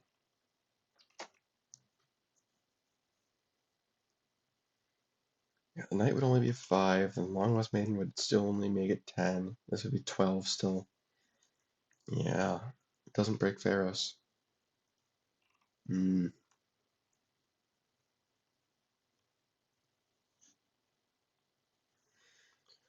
Well, how big is Oong? 13. Yuck. And that doesn't break winners, at least. It's 1 short. Oh no, it won't be 1 short because the Colossus is going to decrease the breakpoint. Ah, that sucks for them. Oh, this is hilarious. They gotta put minions everywhere just to get second, and it's still not gonna save things. Okay, well, in that case, I think they're gonna go out with a bang. Okay, I think we'll finally score Quadrador, and I'll search for, I don't freaking know, Broken Vessel.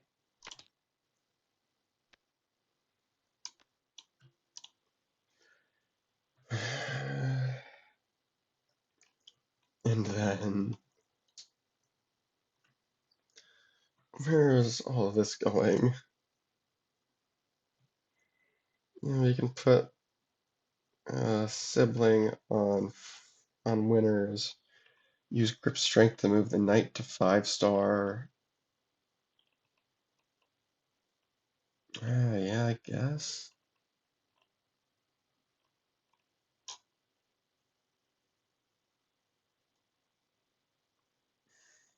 Yeah, huh? Wow, this is looking really awful. Okay. Grip strength the knight away to 5-star. kings. We can do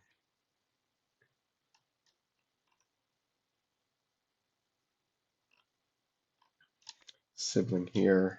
This will be the one that gets the equity from Mossy Vessel. I have to place a power counter with Mummy's Wraps. Do they want to play second sibling? It's just going to get destroyed by the jellyfish. Yuck. Alright, well.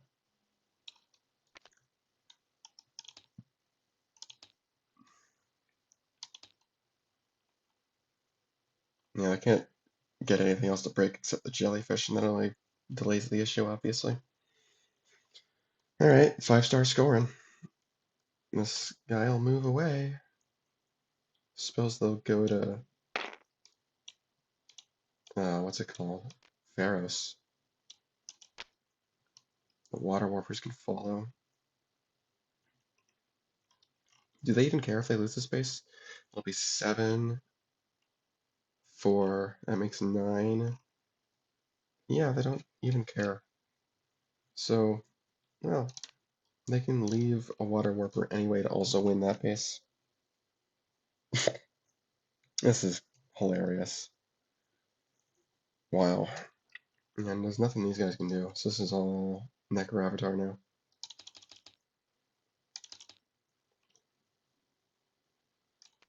Alright, this all goes away.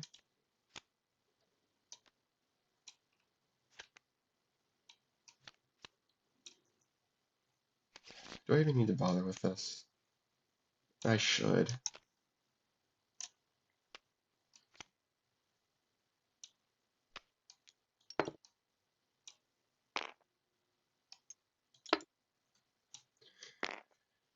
Alright.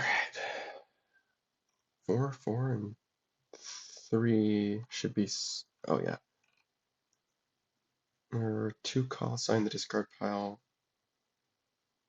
It should be 22, yep.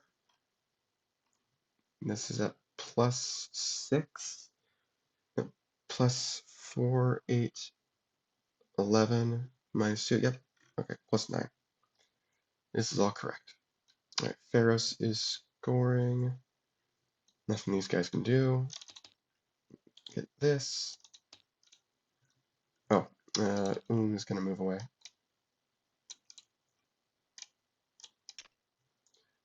To jellyfish, I suppose? Yeah. Yeah. And then they'll play Grim Fandango, I suppose, from the discard pile.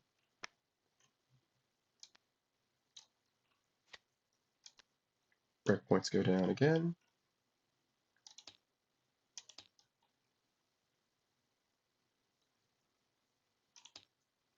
Now jellyfish can score. They'll get 2. They can play extra minions on all the bases. Which I suppose can be a water warper and heavy flosser. I just want to see if we can break crypt or not. Discard this to get rid of the poltergeist.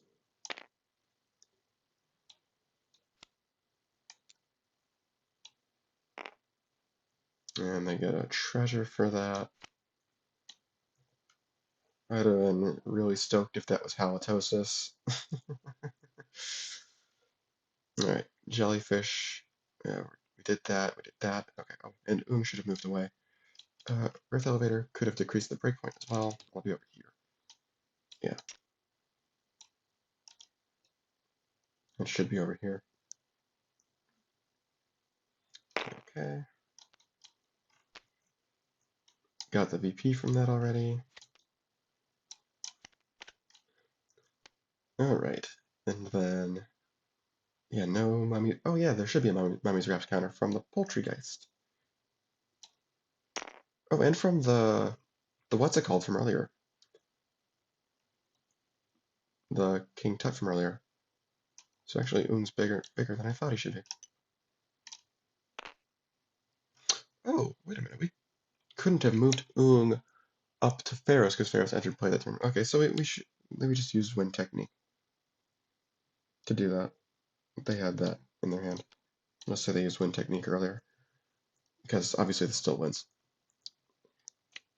I'm not gonna bother trying to optimize this if it just wins. Okay.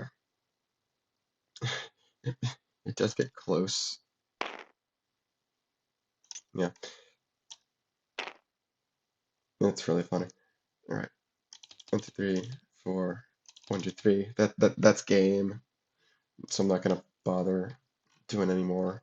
Boone can't move anywhere else on his own. Cool. That is Necroavatar for you. They are explosive if you leave them alone for even a little bit. All right.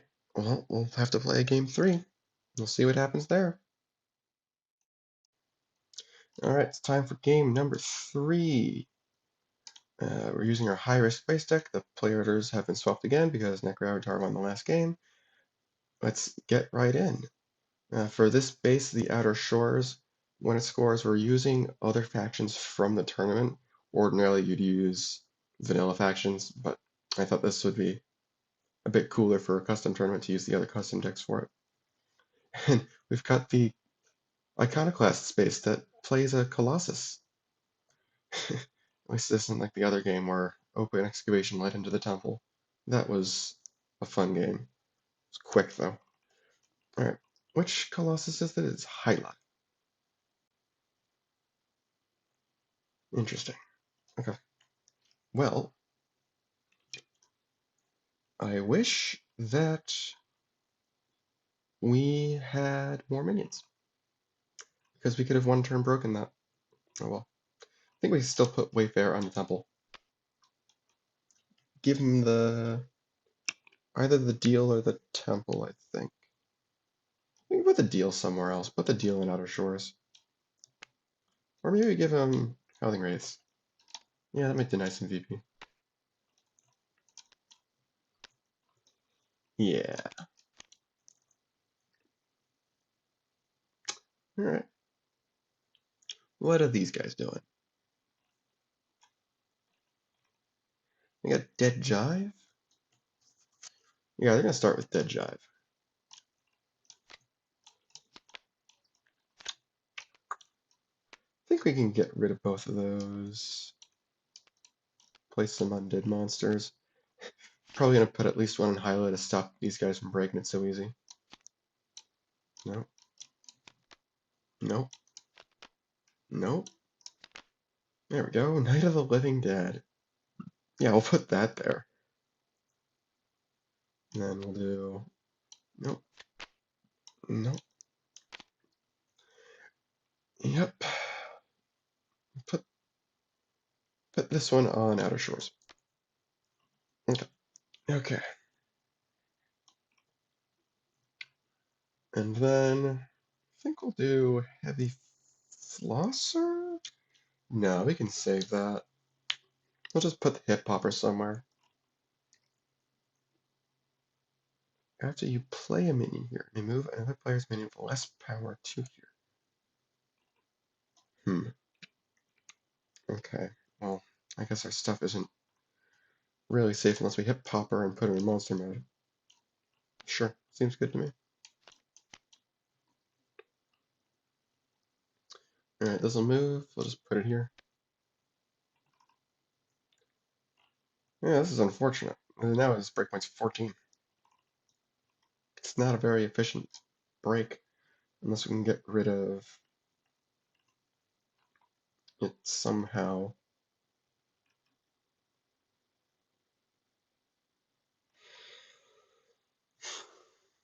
We can use Cursed Fate. That would stop the Night of the Living Dead from adding its power to the base, and therefore stop it from contributing to the breakpoint. Sure. Can they break the base after that? I mean, if they can, that would be awesome. Wayfarer would be a 7.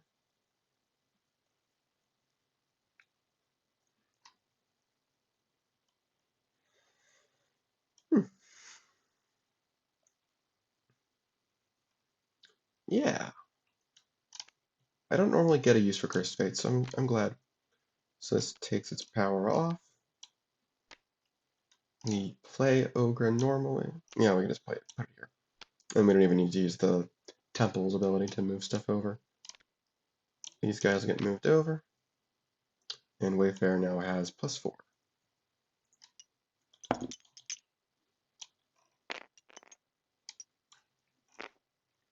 And we're going to use Grip Strength to move something back to the Temple. Alright, Hyla. They get the VP. Nothing these guys can do, they don't have any minions. And then the winner's ability will return Wayfarer because we don't need Howling Rays otherwise. That's a little unfortunate, but it is what it is. This gets destroyed. They get two treasures from the Night of the Living Dead. Face up. Jetpack of Anachronism. Chainsaw Bloody Dismemberment. Okay, whatever. You know, is that after the base scores? When this minion goes to the discard pile. I'm gonna have to think about how that works with the vessel timing shenanigans. Now we played Grip Strength to move Ogre down. This goes here.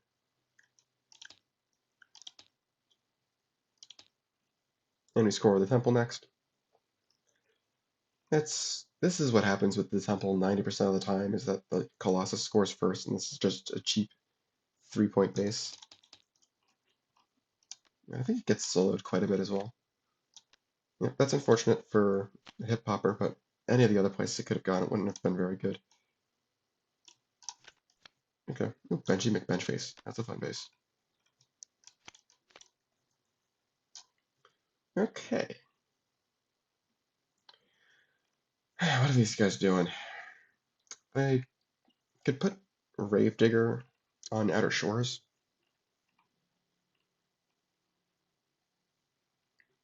Give him, I guess, Bond of Friendship. I don't know if it matters so much which one of these it is. If it's Train with a Master or Bond of Friendship. Yeah, I don't think it matters so much. We'll just do Bond of Friendship first. Because the plan's going to be to play Heavy Flosser next turn. Get rid of the Poultrygeist, or hopefully, I guess, get like a Hip Hopper or something. We'll see. Okay, that's fine. Okay. When this goes to the discard pile, place it into its owner's hand instead. How does that work with the vessels? I think it doesn't work because this says instead, so it doesn't ever actually go to the discard pile. Yeah, that's kind of unfortunate. No, we'll just have to keep that in mind.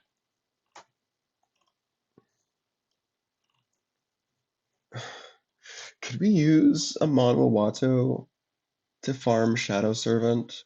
That would not be smart, right? No, that there's no way that's smart. That's not smart. That's fine. Amen. Wonder why.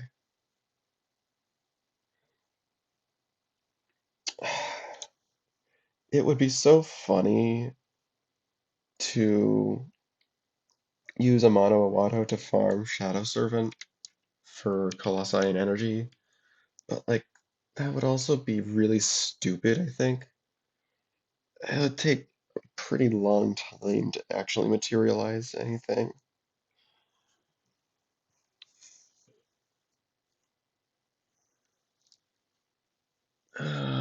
But we could play Ancient Sword first.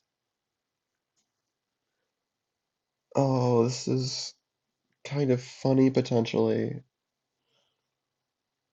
Uh, we could put Kingsbrand on the Poultrygeist, I suppose. It's kind of a funny image to get some card draw when we play the Shadow Servant. Because I think I'd rather play the Shadow Servant normally. And that would allow Kingsbrand to get some card draw. Sort of, yeah. Maybe we do the deal instead. I don't know. I don't know. Maybe we just be cowards and play Shadow Servant Ancient Sword instead.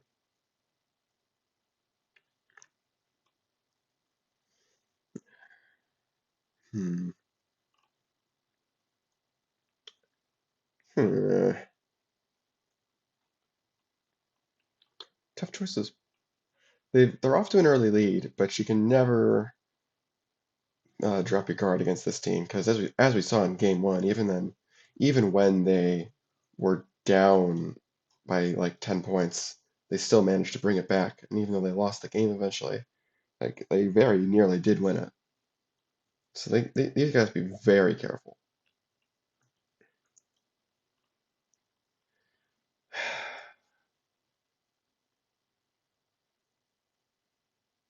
We don't have our movement cards because we decided to get rid of Ogre, which I think was the right decision, but still.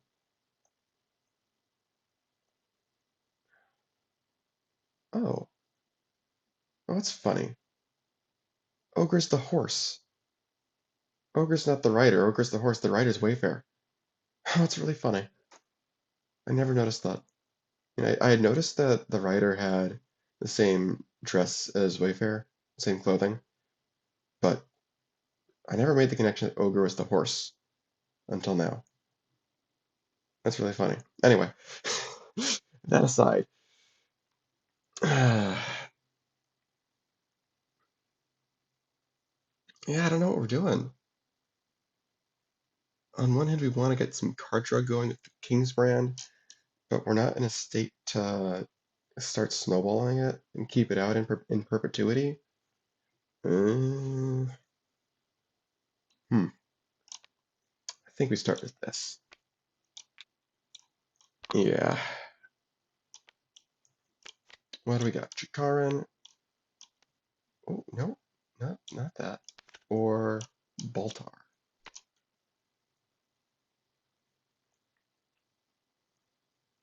I don't think we're in a position to use Baltar yet. Let's just do Chikaran. Put Baltar on top. Okay. And that'll be decently hard to break as well. We could put the deal down, or we can put the sword down. Kind of would prefer to do the sword. Hmm.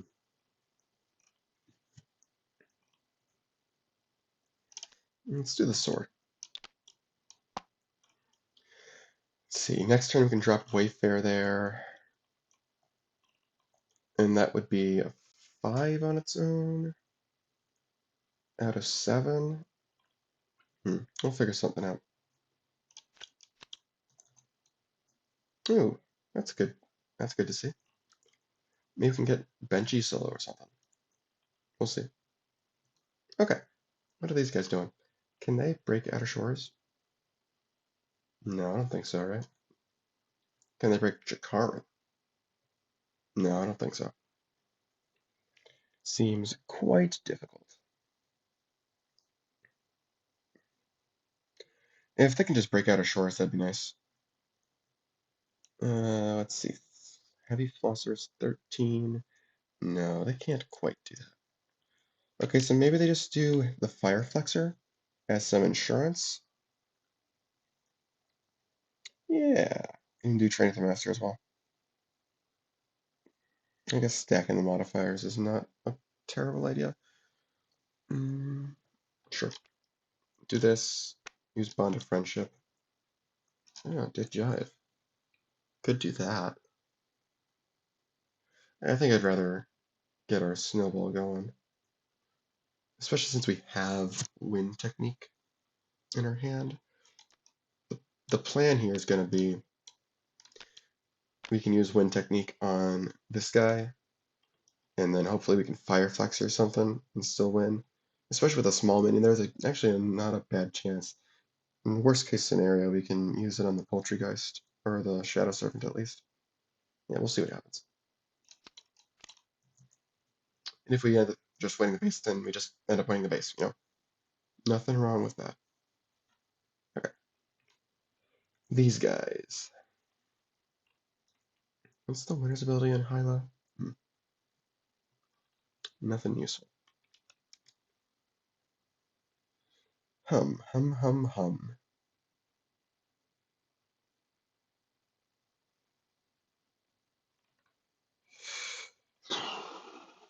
We could use the sword's talent.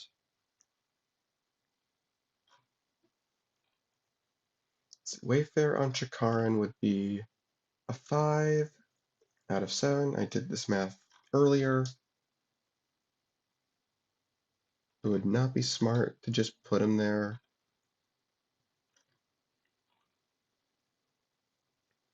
But at the same time, don't really have much else we can do. Let's look at our deck with the broken idol. Sorry, the sword. Not the broken idol, the sword. The ancient sword. Okay, these aren't bad. Hmm.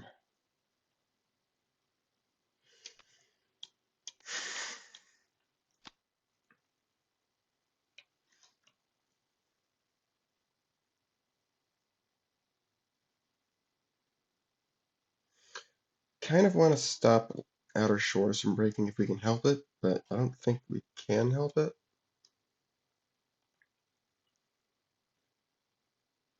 Can we at least break Outer Shores ourselves? That's going to be, what, 14? 15, 16? No, we cannot break it. Gosh, do we play Wayfair?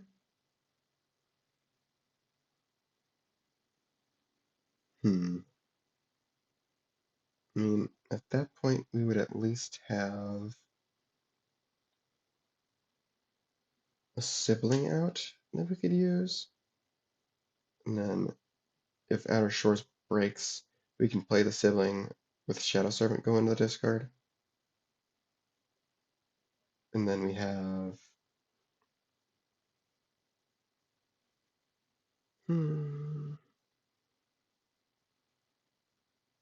and we have Mossy Vessel, move up Wayfair. That's 2, 3 plus 6. If we use Chikaran's ability to negate its -1s, and that would be enough. And then after that, I don't know what would be after that. I guess it would be better to do the chainsaw since we'd be getting a vessel out. Just get a flat +2 power out. Could we get Benchy after that? We couldn't, right? Because that'd only be 7 with the Long Lost Maiden, then 2 from the chainsaw. No, not quite. It's a tough spot.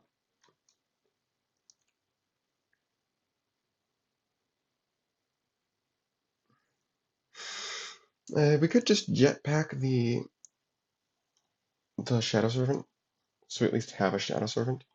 Having Shadow Servants is nice. I think I like having Shadow Servants. This is likely to go. So, yeah. And we definitely don't want to necessarily put a second minion there, because then there's room for Fireflexer to pull some shenanigans. We don't want Fireflexer to pull shenanigans. Yeah. I think we can just play Wayfair there. It might be okay if it takes us a little while to break Chikaran. We'll see what happens. And if they break Outer Shores, then we can break Chikaran at the very least. Yeah. Okay. Good plan. Alright, what are these guys doing? Oh, this should have counter from last turn. Almost forgot that. Okay, they will start with Bond of Friendship. Second wind technique. Interesting. Interesting.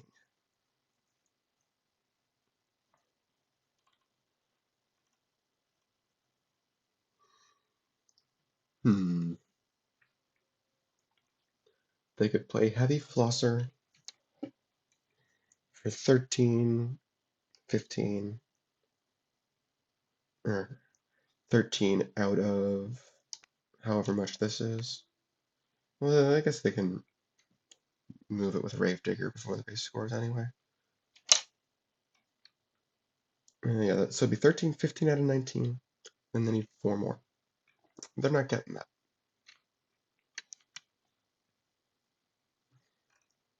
So maybe they just do Dead Jive again.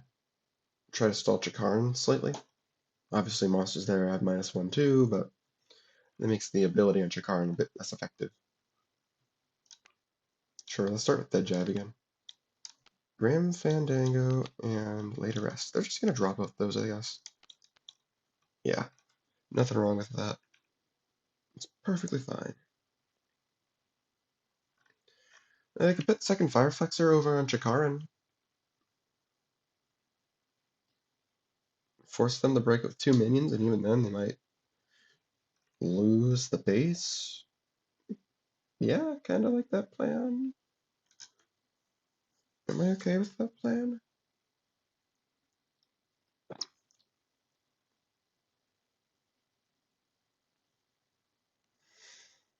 Hmm. Yeah, I think I'm okay with that plan. Makes it harder to break for them.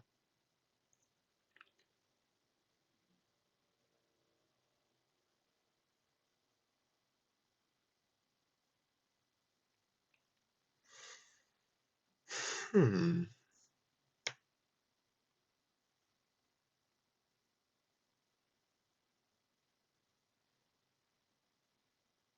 Hmm. Yeah. I think I like playing Fire Flexor there. Especially since this is still worth something to the loser. And it's a pretty fair bit of card draw they're fighting over. 4 cards potentially. If everything in Outer Shores stays in Outer Shores. And a Proc of Shadow Servant is what they'd be fighting over. Yeah, there's a good number of reasons to want to contest Chikaran in that way. Alright. Alright.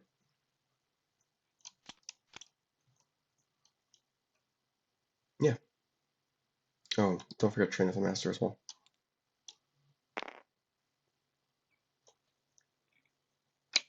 And next turn, if all else fails, you can break Outer Shores, I think.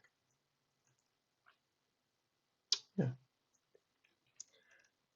Okay.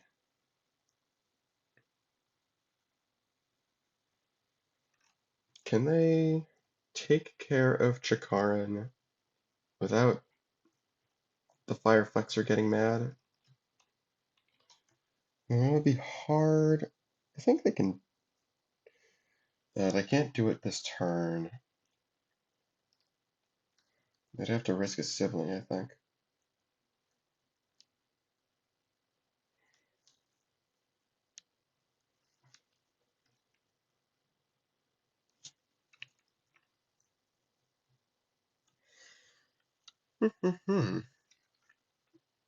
They can use Ancient Sword in some capacity here.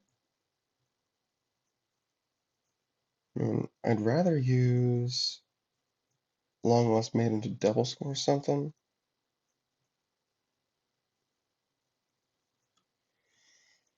Hmm.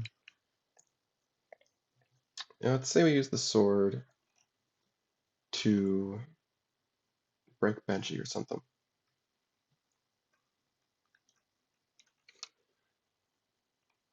Can we do that? We'll be playing Long Lost Maiden for 8 out of 15 is 12 out of 15. Yeah, I know, it's still too short. Hmm. Can they break Chikaran with the sword? There's 3 there right now. It would go down to 7, so they need to put 4 more. I mean, yeah, they can with this or this. That'd be 3, 4, 5, 6, 7. Yeah, yeah, that works. That might be better. Yeah, yeah, it would be. Would they be able to break Banshee at that point? Yeah, it's obviously not too much as far as VP goes, but uh, still nothing to scoff at. And the get Banshee solo, like that's pretty good. Getting Banshee solo is pretty darn good.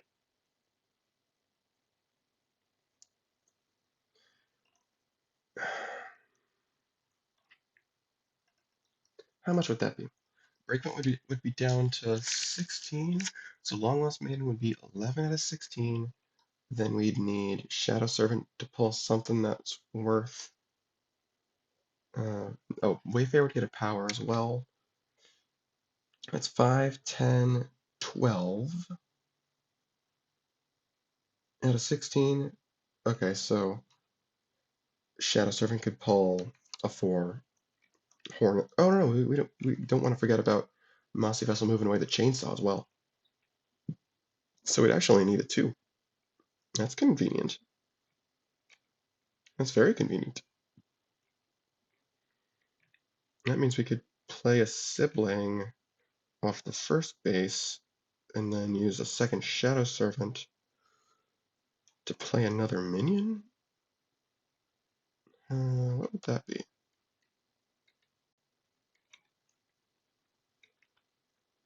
That could be Wayfair. Wayfair to, well, that'll be 5 only. Yeah, it'll be 5. Although we could pull more Shadow Servants to make that more than that. 15, we could pull the other 2 Shadow Servants using the other Shadow, using each other. Just get a crap ton of Colossi out. That's funny. That's kind of funny. Yeah. All right. Sure. Let's see how this goes. This could get wild. Okay, play this. It's got -1, but we do the chainsaw, and now it's got +2.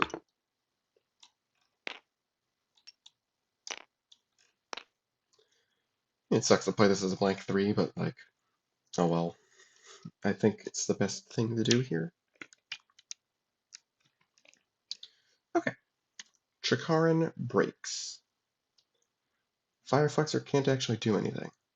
And I think they don't necessarily want to wind technique it. It's not clear that they're going for Banshee. And giving up some VP for some VP here for more VP over here isn't necessarily the best idea, especially when it could act when trying to contest Banshee and adding power over here might accidentally do some bad things. Yeah, it has to be when one of your minions can't go on the monster. Yeah, I think they just let it be. Yeah. Well, they do have later rest. What could later rest do? They have a 2 in their discard pile. They've got a hip popper.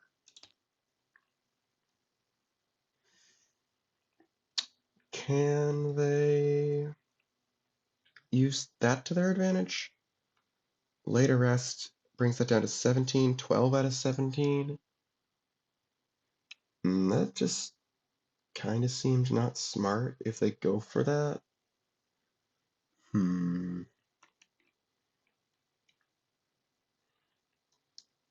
They could also use the Poultrygeist to move that over to Benchy as some insurance.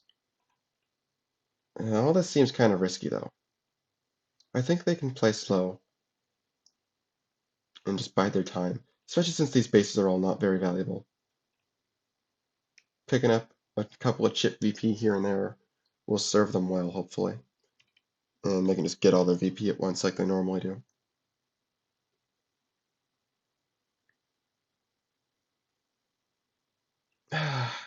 Actually, the more I think about it, I think it would be good to win technique over to Benchy. since they can't swing Chikaran. For one, they've got both win techniques, and for two, it's just such a high upside if that is what they plan to do.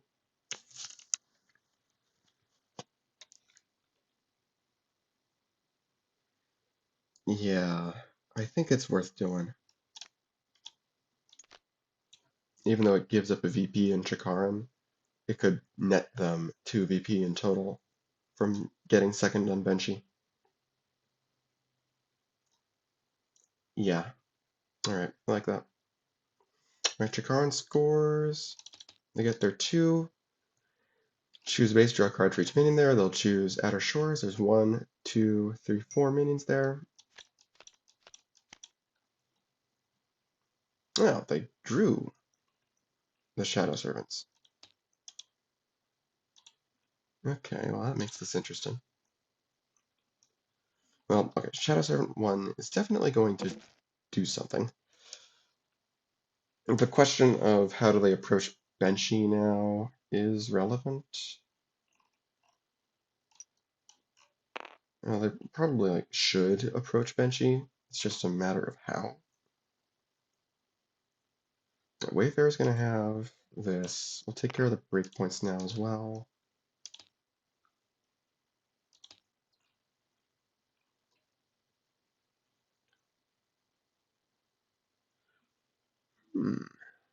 Maybe they can double score Outer Shores and Benchy after Chikaran for, well, I guess it's the triple score in total. And then they'd be up 5 points here to 11 points here. I mean, even that's not the most secure lead, but it's pretty likely that they'd only need one more base to score after that. And I think they'd be pretty well equipped for it. Yeah, I think they'll be okay if they can manage to pull that off. But I think they should go for Benchy first. Yeah, especially if they get Benchy, they'll probably be okay. They'll probably be able to do this fast enough to stop these guys from going crazy, especially since we haven't seen Oong yet. Okay, so we proceed with the plan to break Benchy. Oh, and we'll be able to do Outer Shores as well, probably. Okay, hold on. Shadow Servant might be playing another Shadow Servant for 11, and then, yeah, we play Long Lost Maiden. And Shadow Servant number 2 is going to be playing Broken Vessel to bring this down to, let's see, that would be 13, 14, 15 out of 17. Huh.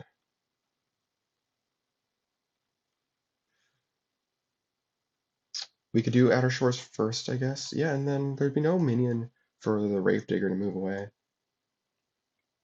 Sure. Okay. So yeah, we'll do it Outer Shores first. Uh, Technically, that's a little bit risky, but I think it'll be okay.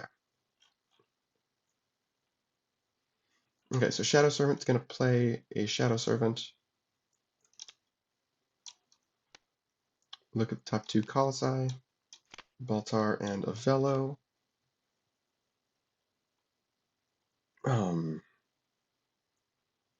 Could we potentially get one of the Colossi as well? That seems hard. That seems really hard. Oh, we can't do Broken Vessel first. Sorry, we can't do Broken Vessel first because there's not a sibling there. There will be once this goes away. Okay. Okay, so that's what we're doing.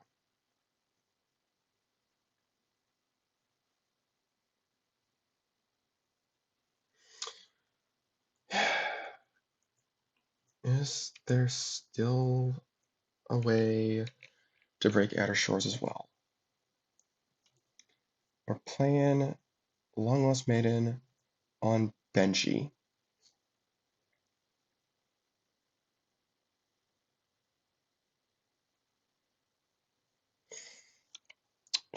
Shadow Servant can play Other Wayfarer.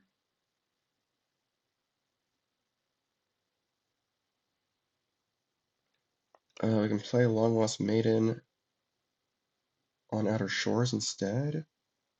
Okay, yeah, we can do it that way.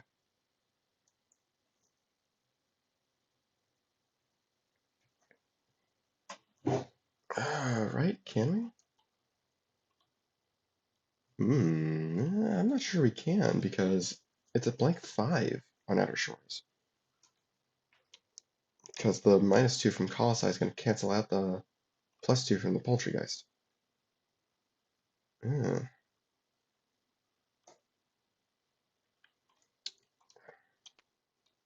if we put the second Shadow Servant here instead, oh, the Chainsaw can move up. Yeah, the Chainsaw can go somewhere with Mossy Vessel. That's what's going on. Okay, so we can put Long Lost Maiden there, and that's 14, 15, 16. That's exactly enough to break it. Yeah, it'll be a 7, and it needs 7. And then over here, okay, this is gonna have an energy. And then over here, you can pre-play a sibling, and then this grabs Broken Vessel for 15. Yeah, 17 out of 16. And as far as power goes, that'll be 4 plus 5 is 9.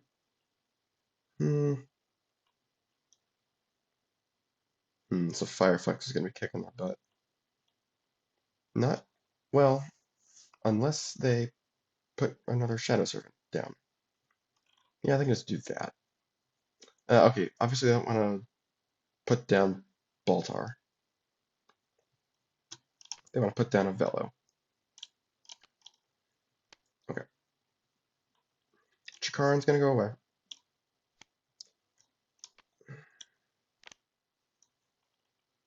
When that happens, Long Lost Maiden comes in.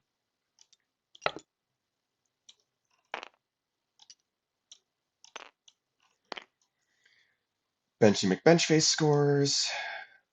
Fireflexer can't do anything. They could later rest again.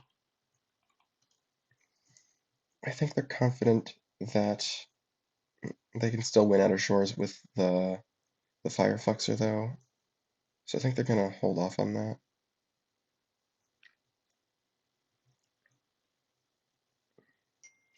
Oh, this is going somewhere. This is going to a sibling.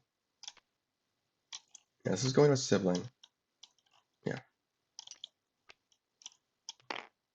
Yeah, and that'll make this even safer.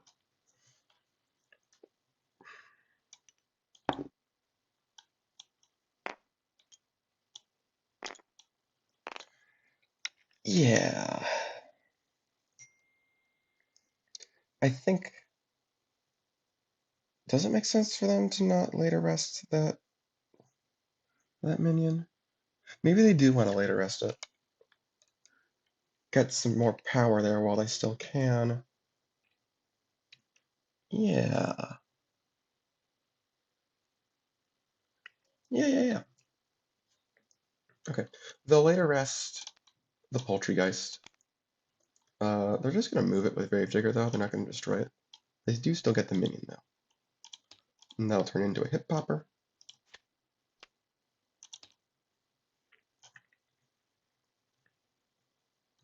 Yeah, I'm just saying, come at me, bro. Okay. Benchy scores. They get 3. They get 2. Benchy comes over here. And we clean up. Shadow Servant is going to find Broken Vessel, which is even more valuable now since it's going to be stealing another player's minion's power. Goodbye, because there is a sibling there. And it gets 2 power. Okay, sibling gives it the chainsaw.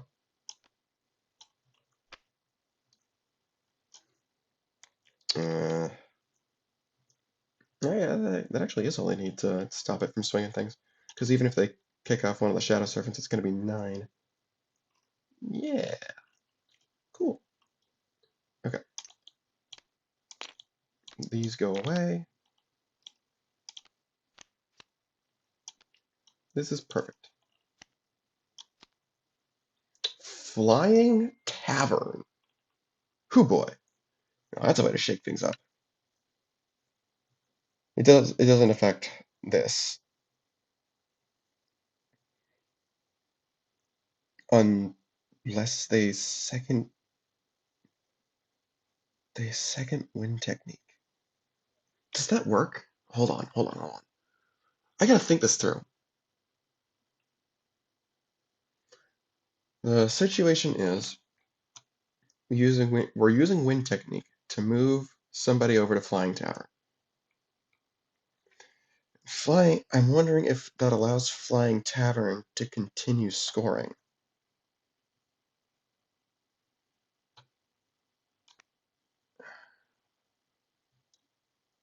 And Flying Tavern itself would be 1 point short of scoring, no matter which of them they move up.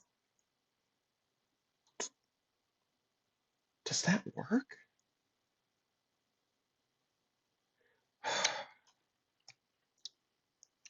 Base abilities like this are mandatory. I'm inclined to say it doesn't work because this just happens whether there's people there or not, and somebody moving over doesn't allow it to re-trigger like that. That's what I'm gonna say. I think that makes the most sense. Okay, anyway, continue scoring over here. Fireflexer is sad, but you can still move away the Gravedigger with second wind technique, I suppose, because they're not going to win the base anyway. Yeah.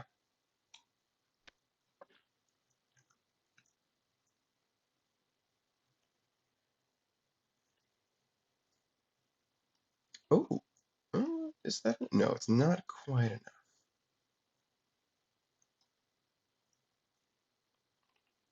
Yeah, I was thinking if it was possible. Oh, it would have been possible if they had played a third Shadow Servant to break a Velo as well, because they could have played it. Oh, but they wouldn't have known. No, they would have known. I'm thinking now, because they would have known it would be possible to break a Velo like that if they grabbed like a Wayfarer or something. I don't know. Yeah, and put him on a Velo.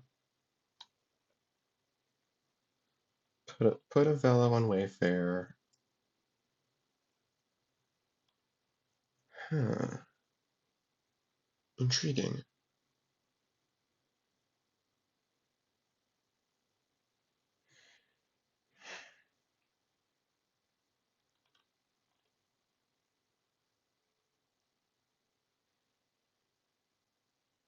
I'm gonna say that the window for that is passed, just for simplicity. Yeah. I'm just gonna say the window for that is passed. Okay. Yeah, this turn has been a headache. Turns with both these decks are headaches, absolutely. All right. But it's looking like these guys might be able to pull off the upset. These guys haven't been drawn well. Okay. Anyway, is there going to be any more shenaniganry? The only thing left to decide is where to put the sibling and what these guys are doing with their specials.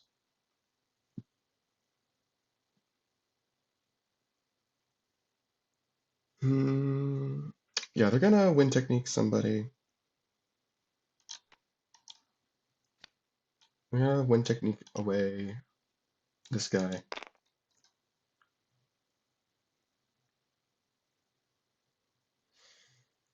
Yeah. They're definitely gonna do that. And then they can Fireflex or something at least.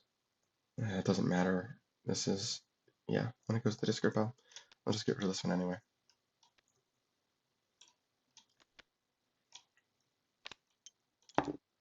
And then Fire Flexor can destroy it, put power counters on somebody else.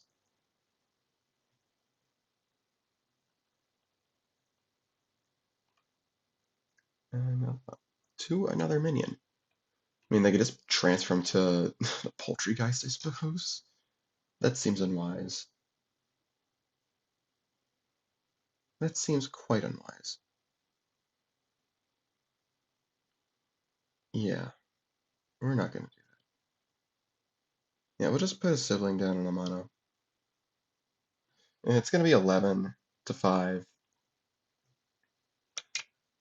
Yeah,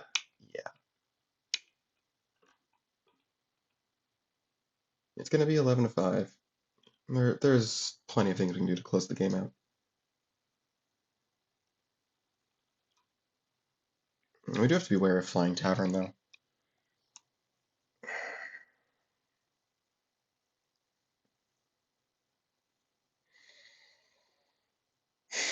Yeah, we definitely have to be aware of Flying Tavern. Unless they score it. Them scoring it would be nice. We'll see what happens. Anyway, Broken Vessel. And we gotta do Outer Shores. Yeah, do Outer Shores first. This will find a resolve. They're not gonna play second later rest. There's no minion they can play by destroying the Poultrygeist anyway. Hip Hopper, whatever. Right, it's the same Hip Hopper. Okay, now we do Outer Shores. These guys go first.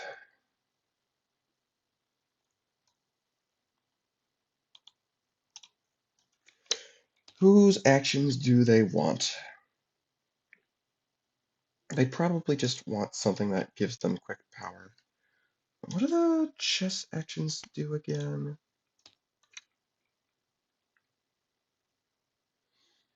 No.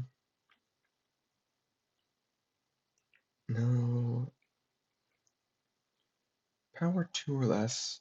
Promotion's not bad. Formation. Do they have the minion plays to supply formation?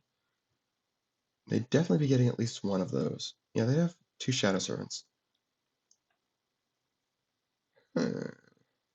Huh.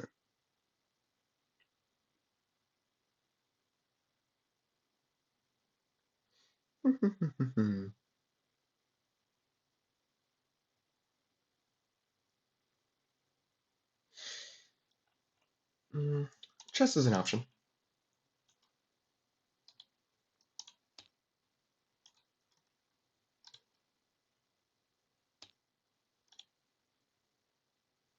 What else is an option? Boxers are always an option, just for power granting actions. Yeah, compared to the rest of the stuff, it's actually not necessarily a bad idea. Yeah, because the Broken Idol is only supplying card draw or stalling. Yeah, so we could just do Boxers and get some power actions. That's an option. This isn't an option, really. This isn't really an option. No. I don't think so. No. Yeah, let's just go with the classic Boxers. Who knows? Maybe look at Bob and Weave or something. Well, I don't necessarily know if they want Bob and Weave. Alright. Quick jabs, quick jabs. Quench. Cool.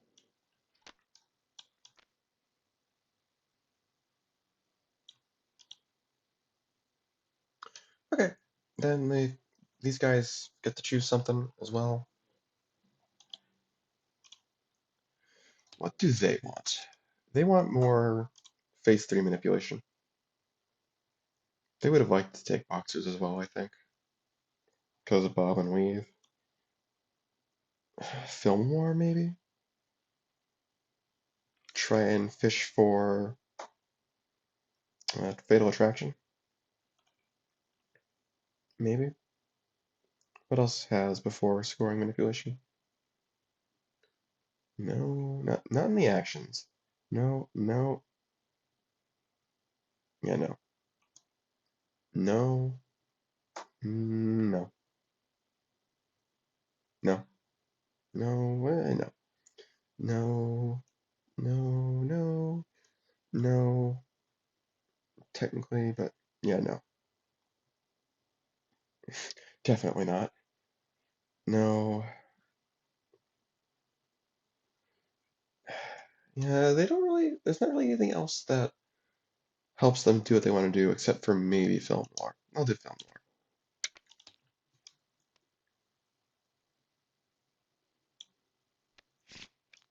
No, rumors of my death, that's not bad.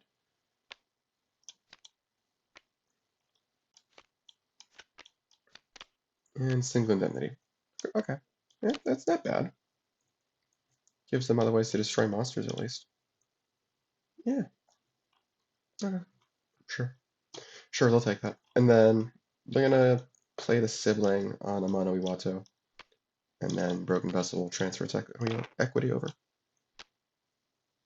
Okay, yeah.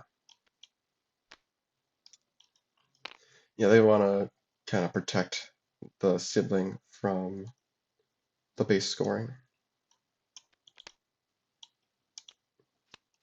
Well, that was long. What's this? Penrose Steps. That's kind of dangerous. Not for Benji. This only works if it's from your hand. Okay. 1, 2, 3, 4, 5, 6, 7, 8, 9, 10, 11, 12. What do they not need? At this point, I don't think they need King's Brand or Deal. Yeah, there we go. Okay. Flying Tavern is really, really important for making sure the game doesn't end unexpectedly. Yeah, it really is.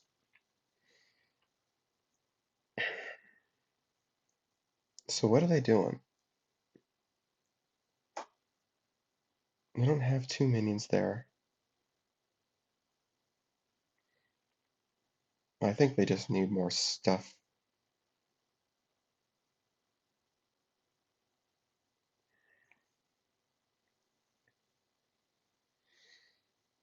Mm, I really wish they had one of the curses. Yeah, it's hard because if they just put more stuff on Flying Tavern, then it's liable to get broken.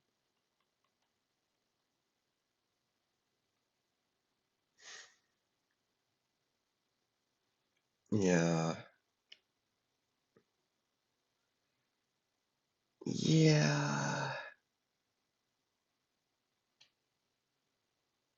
yeah. If they put more stuff on Flying Tavern, it's liable to get broken for super cheap. Unless they do Grim Fandango or something bigger.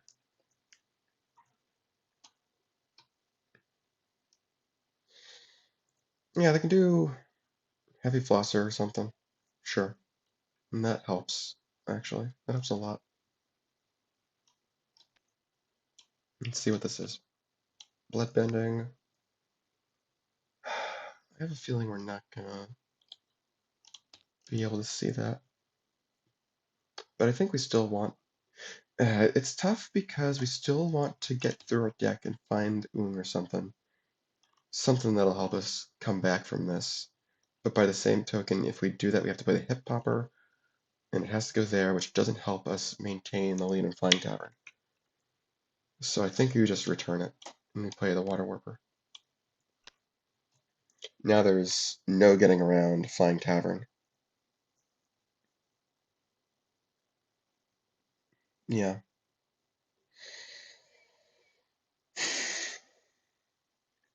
And then as far as action goes, I guess they can just do Restless Bones, I guess, for when that starts mattering. Okay. Okay, Deadbeat. Whatever. Okay. These guys. They're going to want to discard a card to activate a mono. they're gonna want to make sure Flying Tavern doesn't ruin everything, but that seems not that bad. Uh, as long as they make use of quick jabs effectively, which they should be able to do, then I think they'll be okay.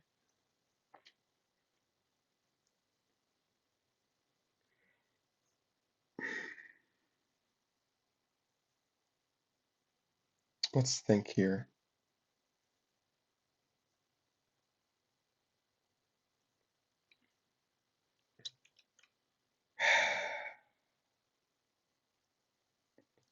If we...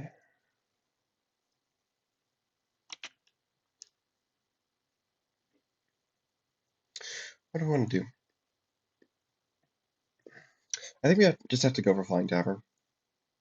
But I think we should be able to do that. We should be able to do that, at least.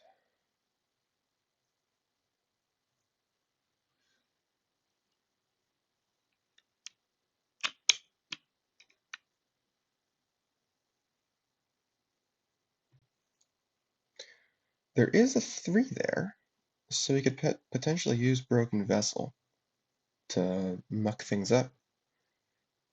Yeah. And then we can break a Velo that way with a sibling.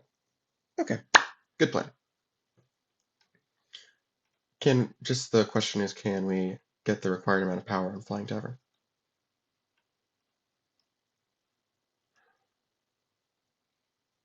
Oh, they should have used this stuff. I'm sorry. They're probably gonna activate Train with the Master as well.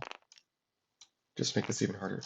Yeah, I'm sorry. They should have done that after they played the minions. I definitely meant to do that. That's why I was playing a second minion there in the first place.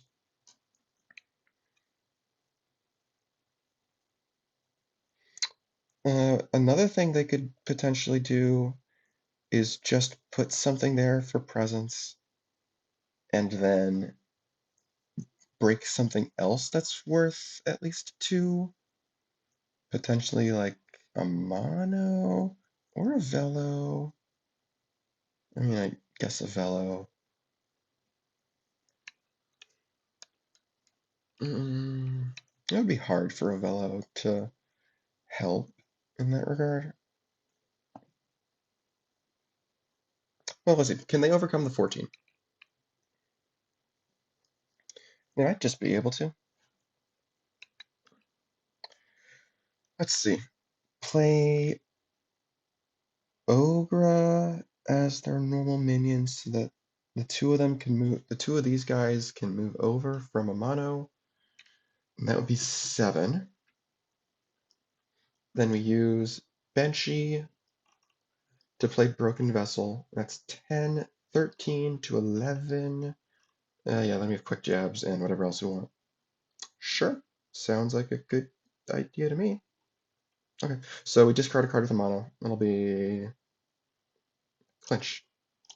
Not going to need that. So now mono's abilities cancel, so the abilities here come back. Oh, yeah, I forgot to take off the +2 from Chainsaw in the meantime. Oh well, it's okay. We'll play Ogre. Ogre will move the sibling to another base. And because of the Poultrygeist, this is bigger than this. 17 versus 16, so Ogre can follow along as well. Sack Benchy to play. Actually, still. No. It's, yeah. We do want to do Broken Vessel so that the equity allows us to break a Velo. Yeah. Play Broken Vessel. There's a sibling there, so we can destroy the Heavy Flosser. We're just going to consolidate these into a 5. Sibling goes away.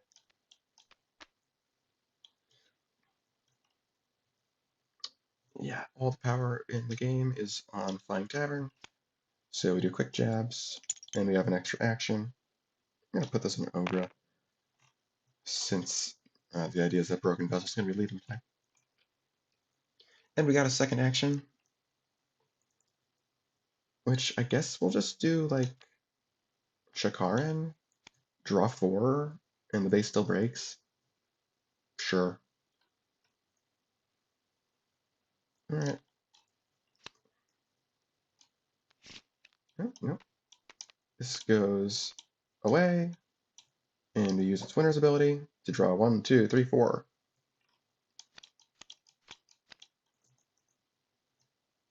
This goes back to the hand. And these go up by 1.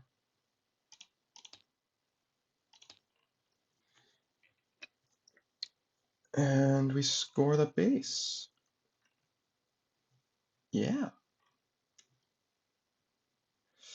And these guys are going to put up as much of a fight as they can. They've got later rest, but that's it. Nothing else. Yeah, they just didn't get their stuff in time. And this has to go on the other base anyway. Yeah. That's gonna be game. No, not this. This. And obviously, Flying Tavern's ability doesn't matter at all. Alright. Well, VP? Yeah, we'll do treasure, I suppose. Potion of Halitosis, that's great. Oh, that's great. Okay. Broken Vessel. When it goes to the district pile, we'll play the sibling over there. Broken Vessel will transfer all of its stuff away.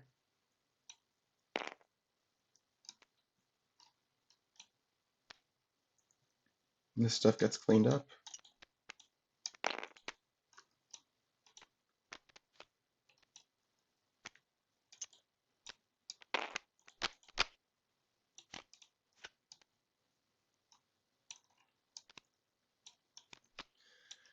And we do a villa.